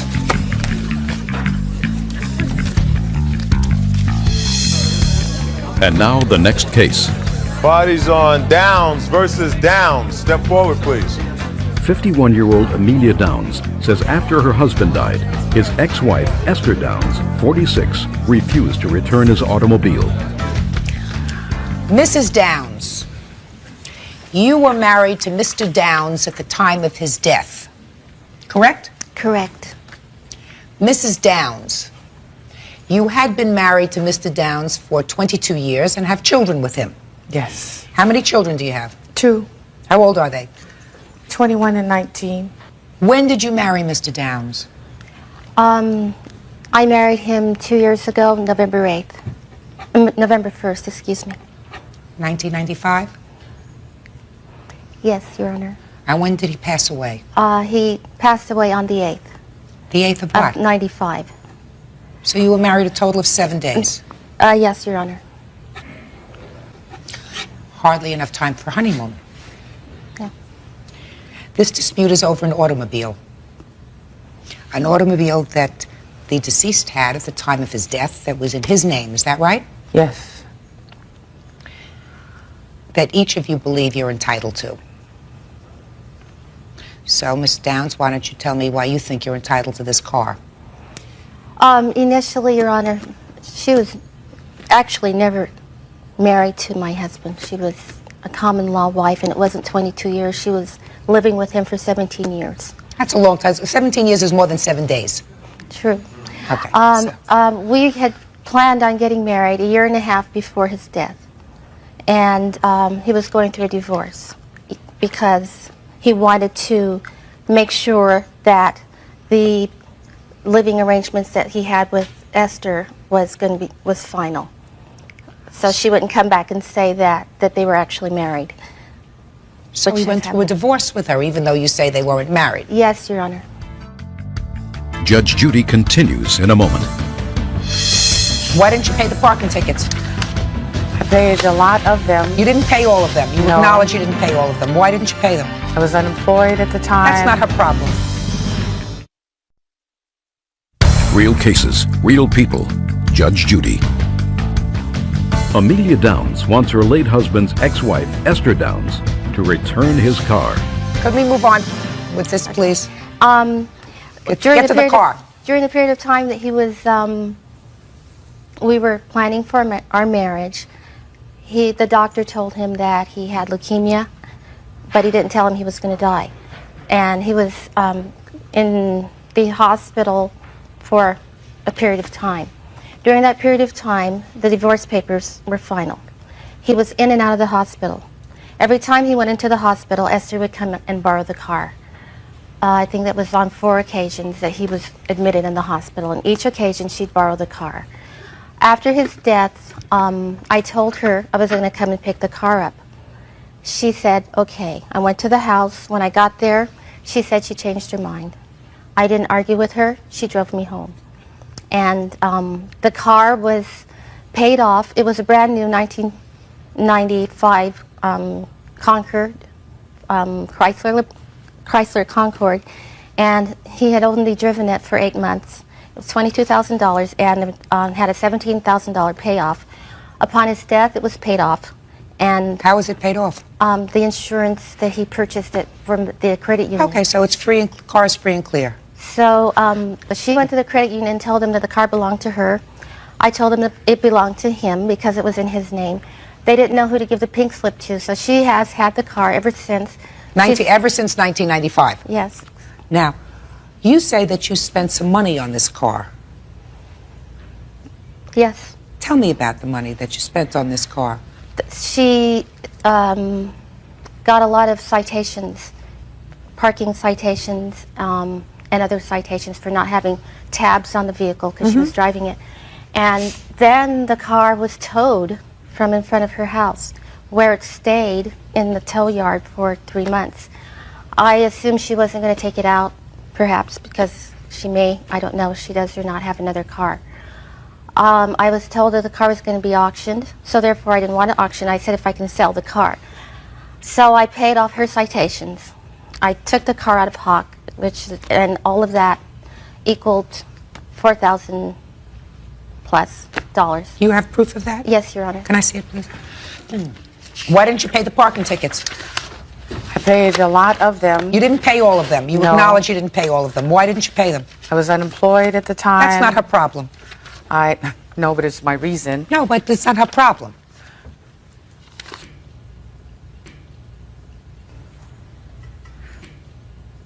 You amassed $1,086 in parking tickets. You or your son? Who drives the car? No, I did. You did? Yes.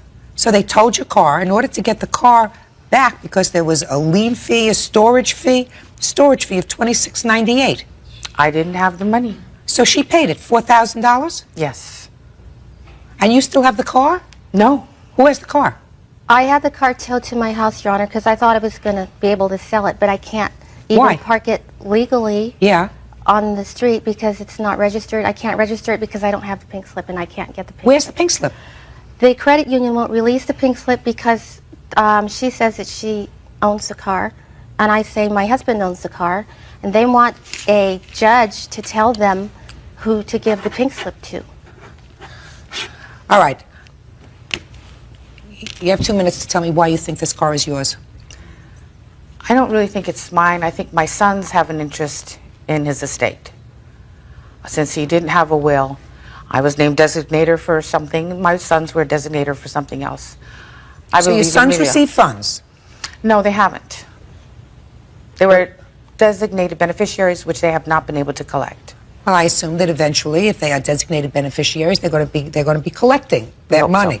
In your judgment of divorce, it provided that the car was his alone, correct? Yes. Okay. Judge Judy continues in a moment.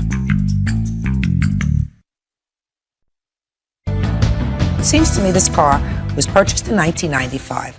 $22,000 is what it was purchased for. Let us assume that it is depreciated over the last 2.5 years, and it is worth somewhere around $15,000. Let's assume that. You paid $4,000 just to get the car out of hock that you put the car in. Right? Yes. Good.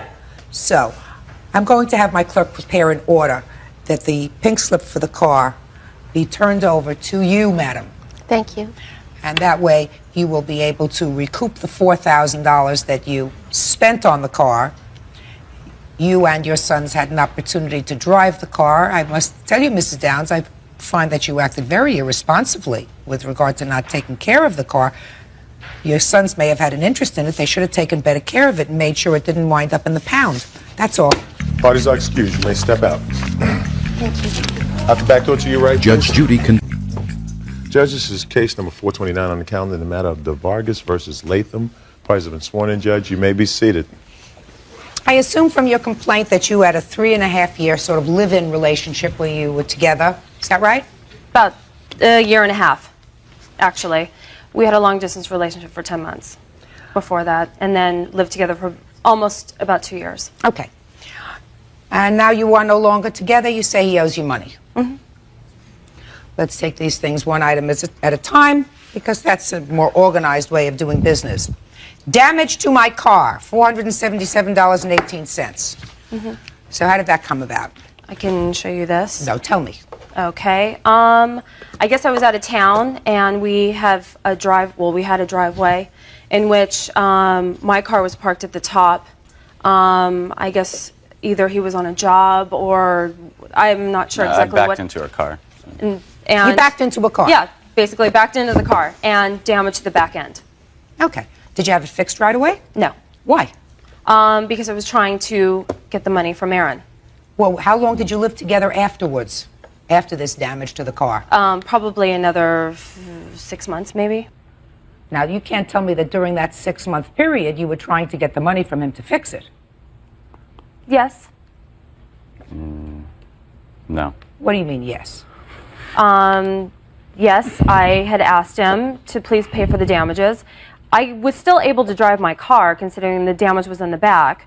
Mm-hmm. It's damage that, yes, is kind of expensive, but it's not something that... It's cosmetic. It's cosmetic, basically. So how much after you broke up did you decide to fix the car? I didn't fix the car. It's still dented. Gym membership, $713.12. And this is for a gym membership that you shared and I paid off. Mm-hmm. Tell me about it. We had decided to get a gym membership at Bally's together. I had put it through my bank. So what happens is every month they would take the funds out of my bank account. Of course, when we broke up, the funds were still coming out of my bank account, and I ended up paying off $1,400, half of which is $713.12. How long did you use the gym membership after you split up? I went a few times myself. Mm-hmm. Yeah, I never used the membership, and just when we did it, it was a better deal for us both to do it. And well, what was the difference? Do you know? Oh. Between a single membership and a double membership? No. Mm-mm. I don't know. And it was something I used it once when we first got it. Well, the question is, sir, did you obligate her to pay this gym membership because you intended to use it?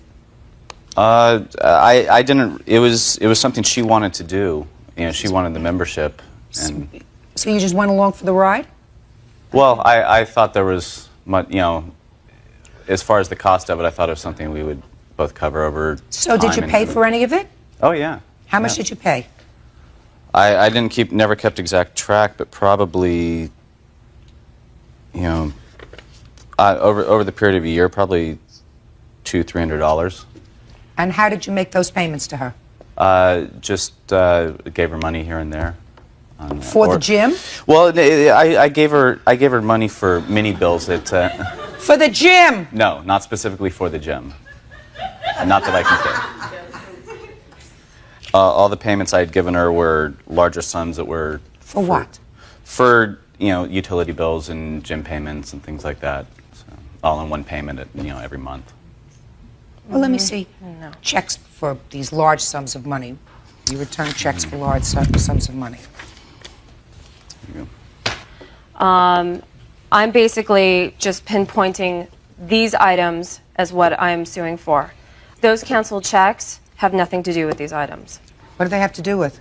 They have to do with other items that... I disagree with that. Those canceled checks go to a list here that Vanessa had faxed me that I can show the judge also. And those canceled checks correspond with those payments on that, and with this, actually. I'd gone down that list and marked off what I felt were fair and reasonable things that she should be paid back for. And on the second sheet... Well, how much, sir, do you think is fair and reasonable for her to be paid back?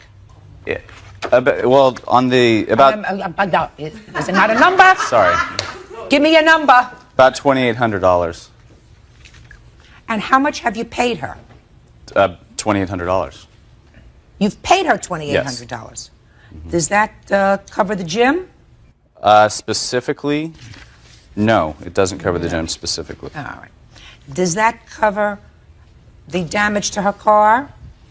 No, because I've never gotten a total on that. Can I see the estimate for the damage on your car, please? Okay. Just give me the estimate, not a tone.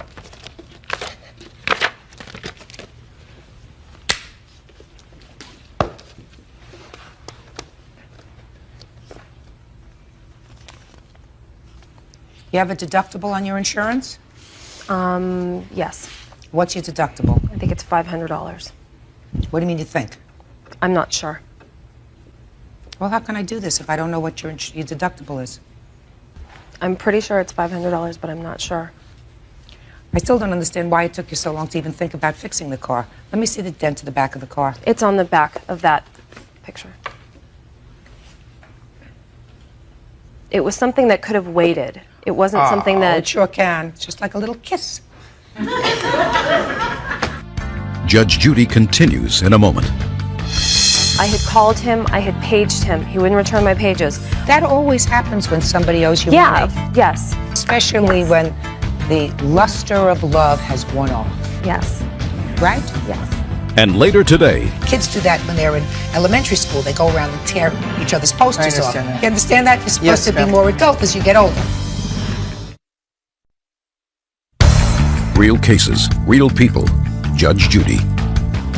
After Vanessa DeVargas and Aaron Latham broke up, she says he refused to pay his share of bills and damaged her car.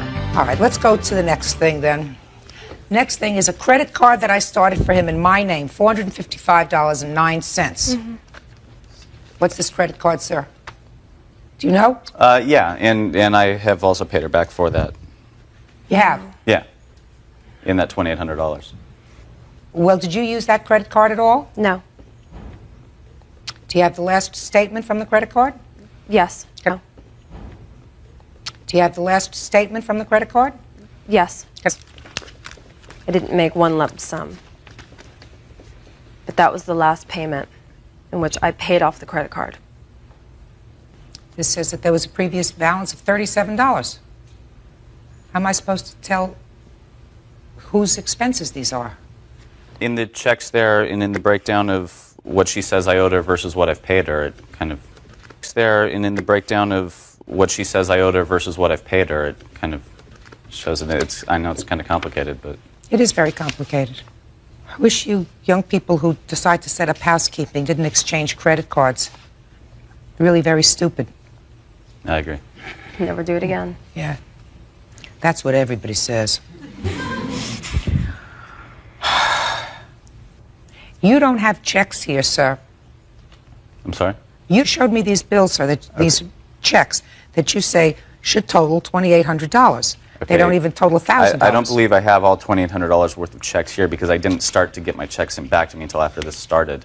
I just have to go by what she deducted off the balance, and it shows payments. She dated them on her. How much did you receive from him in total? I don't know. Listen, I can't figure this whole thing out. Nobody can figure this whole thing out. Probably even not an accountant can figure this whole thing out. One thing I do know for sure is that you owe her half of the gym membership. Now, the entire membership was $1,400 and change, so you owe her $700 for the gym membership. That I know for sure. Okay, thank you. Fix this little Can I also ting add... in the back of the car. And I'm giving you... Okay, thank you. Fix this little Can I also ting add... in the back of the car. And I'm giving you $700 for the gym payment because I think that you obligated yourself to pay for this gym. The fact that he didn't use it, That's his problem. He was there. He thought it was a good deal. He's got to pay for part of it, and he can't establish to my satisfaction that he's ever paid any part of that. You wanted to say something else? I wanted to add that I had tried times to make arrangements to meet with him. I had called him, I had paged him. He wouldn't return my pages. One time, I had to pretend that I was somebody else so that he would call me back, and he did. So this is why I had paged him. He wouldn't return my pages. One time, I had to pretend that I was somebody else so that he would call me back, and he did. So this is why this has gone on for so long, because I have never been able to reach him or find him or... Right? Yes. I sort of like that word, luster of love. Yes. Especially when the luster of love has worn off. Yes. Right? Yes. I sort of like that word, luster of love. I'll write that down. So that is why this has been drawn out for so long, and I Mr. took it Vargas, to court. put a period. Move on with it. Okay. I'm giving her a judgment for $1,000. Fix the dinghy on your car. Help you pay for the gym membership that you probably paid off. Do me a favor. You get another boyfriend. Keep your car. Help you pay for the gym membership that you probably paid off. Do me a favor. You get another boyfriend. Keep your credit cards under lock and key. Okay. Right? Yes. Oh, that's all. Thank you. Parties are excused. You may step out. Here's your paperwork. Thank you. Yeah. Okay. And now the next case. Parties on Buffa versus Paz Martinez. Step forward, please. 40-year-old student Charles Buffer says fellow student Karen Paz, 25, tore down his campaign posters at Los Angeles City College and ruined his chances of becoming student vice president. Which one of you is Miss Marti? Office of Vice President, according to your papers of a school organization. The Office of Vice President, according to your papers of a school organization. And Miss Martinez was your adversary. Yes, Your Honor. Organization. And Miss Martinez was your adversary. Yes, Your Honor. Was this college? Yes, Your Honor. Which school? LACC, LA City College. Yes, Your Honor. And according to your complaint, Miss Martinez and/or Miss Paz took down 6 of your posters. Yes, Your Honor. And you are suing them for $72, which is the cost of the posters, and you also lost the election. Yes, Your Honor. Okay. How do you know that they took down the posters? Okay, Your Honor, first of all, number one is that I found the poster. Let me bring this up to you. I found the poster in the location of where this lady was. Number two is they admitted it to me the next day. All right, tell me about the admission. And I, with the election chair commission lady who's here with me today, will testify that they admitted that she tore down the posters. Who tore down the posters? Miss Karen Paz over here. Did you tear down the posters? No, not all. Not all? No. Did you take down some? 2. Order. You took down some? 2, yeah. Why? That was my mistake. Your Honor? Yeah. Also, too, I'd like to bring up, too, that she also signed an affidavit saying she did do this, okay? Well, let me see the affidavit. Okay, I'd have to come up to you or have him bring it to you. You see, Your Honor, it isn't about money here. It's about principle. He destroyed something to me in hopes of not getting me elected to try to hamper me from getting elected is what this girl did. Judge Judy continues in a moment. I plan on pursuing something honest where you don't have to use deceit and trickery to win an election. By tearing up stuff, that is not right. Real cases, real people. Judge Judy. 40-year-old student Charles Buffa says fellow student Karen Paz, 25, tore down his campaign posters at Los Angeles City College and ruined his chances of becoming student vice president. Well, why are you suing Miss Martinez? Because Miss Martinez was the one that I was running against, Your Honor. But why are you suing her? And because when we went in that day and confronted her with the election committee lady. Confronted whom? Well, we confronted Miss Paz in the office, okay? She admitted that, well, she said, well, she told me to do it, and then you yelled at me and said, well, they weren't stamped. So that gave you the authority and the orders to give her to tear up my posters because you wanted so bad to get elected, Your Honor. That's what happened. And that day, she admitted it to me and to the other lady sitting here on her orders that's why that was done. Who admitted it? Miss Martinez? Miss Paz. I'm not talking about Miss Paz. Miss Paz has already admitted she took down a couple of posters. And then when I said... I'm talking about Miss Martinez. Yeah, yes, She's guilty. Yes, Your Honor. Then what I said to Miss Martinez, I said, well, why did you tell her to do that? Well, Mr. Buffett, your posters aren't stamped. I don't blankly give a damn. Miss Martinez, did you say to Mr. Buffett your posters aren't stamped? Yes, Your Honor. All right. Put that down, sir. I don't need visual aids. Pass visual aids. Stop getting so excited, sir. This is not an election for state senator or president of the United States. I know that you're emotional. Well, you know, it's the principle. I know it's principle. I know. Kids do that when they're in elementary school. They go around and tear each other's posters off. That. You understand that? You're supposed to be more adult as you get older. That's correct. Miss Martinez. Yes, ma'am. Did you ever tell Miss Paz to take down his posters because they weren't stamped? No, Your Honor. There's no reason why I should do it. Okay. Do you have information with regard to that? Yes, I do, Step Your up Honor. here and tell me who you are. My name is Felice Dooley, and I was chairperson of the election. Did you ever speak to Miss Martinez with regard to these posters? Yes, I did. I spoke with Miss Martinez, and Miss Paz confronted them. I asked Miss Paz if she took down the posters, and she admitted she took down the posters. And after words of exchange, explicitives that she shouted at me or what have you, she was extremely belligerent. You're not following me. I asked you a direct question. My direct question to you was, what information do you have that Miss Martinez had a guilty? I tell you what, to make it easier, you sit down. Guilty. I tell you what, to make it easier, you sit down. Miss Martinez told me that she was aware that Karen Paz took down the posters. Being aware doesn't make her guilty in the eyes of the law. No, she did not tell me that she directed Miss Paz to take them down. Do you have any, Mr. Buffer? Yes. How old are you, by the way, sir? Too old. No, I'm too old. How old are you? How old are you, by the way, sir? Too old. No, I'm too old. How old are you? 40. Okay. I'd say I tell you I was 21, but I know you won't believe it. I certainly would. I tell people I'm 21 all the time. They don't believe me. Your Honor, it's the thing of it is that what motive would this girl have to do it? She knew she was running against me. That's why she did it. Mr. Buffer, what motive do I have? You're 40 years old, so you should have a certain amount of life's experience, including life's experience. You also have experience watching a lot of television, being inside of courts, right? Yeah, that's Your correct. feelings are not particularly relevant. The fact that somebody had an opportunity or inclination doesn't necessarily make them guilty. You have to have proof that they're guilty before a court finds them guilty. Judge Judy continues in a moment. Do you have any proof against Miss Martinez that she either instructed or directed anyone else to remove your posters? Yes, ma'am. Yes, Well, Your let Honor. me hear it. Okay.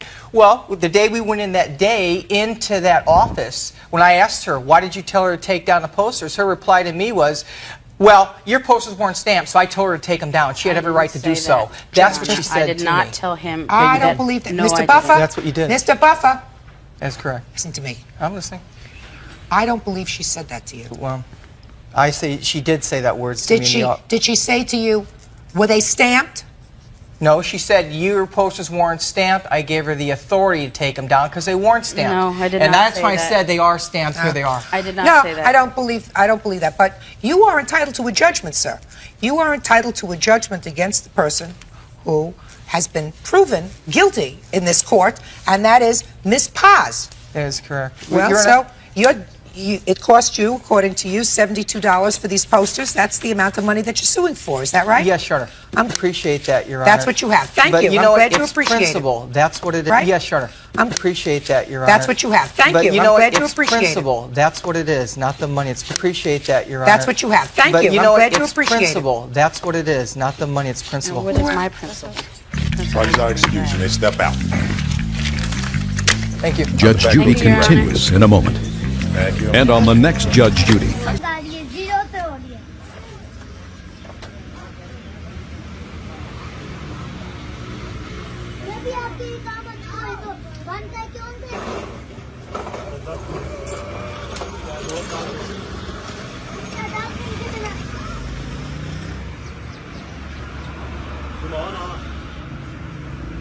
की बना के फिर से बंद करके on करनी है ना, तो ये ध्यान रखना 10 मिनट के।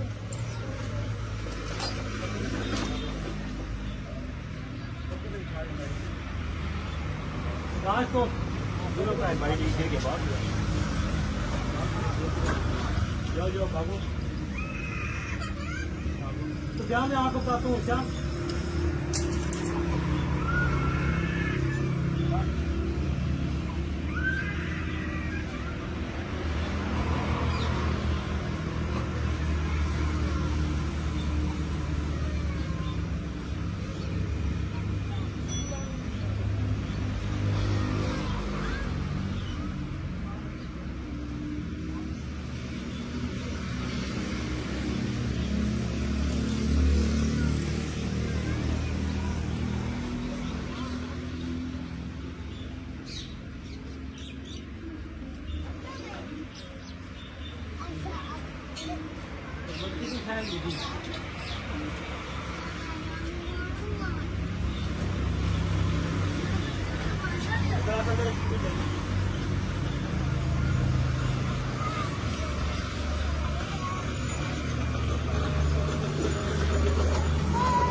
रोरा लगी होगी सर रोरा इसको मम्मा को तो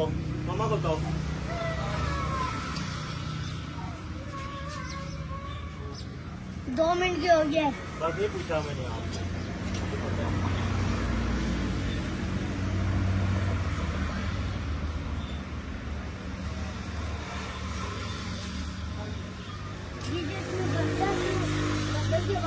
आप रोक सकते हैं, लगता है आप रोक सकते हैं। पहले भी आपने एक वीडियो बनाई थी, आपने उस वीडियो में रोक दिया था, है ना?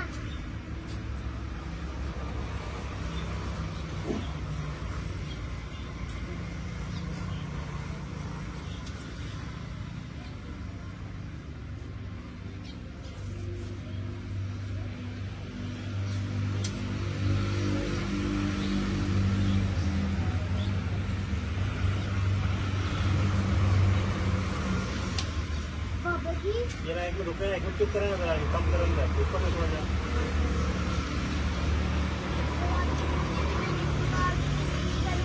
अब यूज करेंगे, हाँ?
ये वाला 150 रहेगा।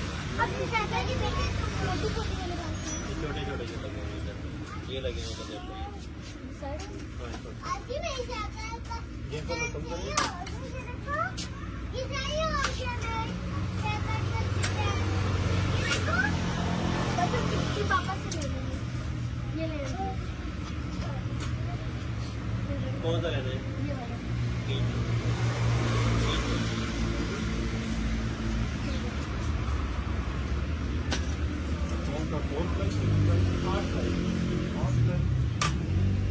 सर्विस का होगा कम वाला भी इसके काम पे डाल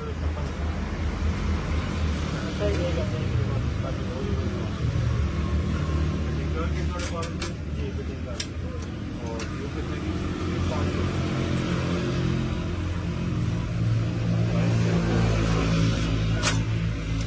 ठीक है आप पैकेट हो जाए थोड़े देर तक अभी नहीं कर रहे खाना खाना खाना चाहिए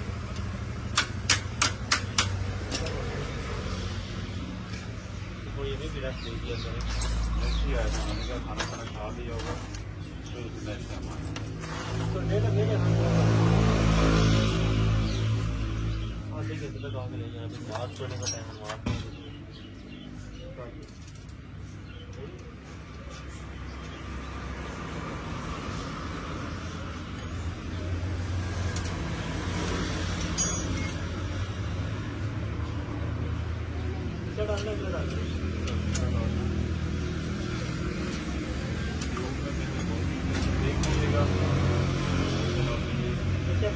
करने वाली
नहीं मैं ड्यूटी करने लगा था बोलिए अभी 8 बजे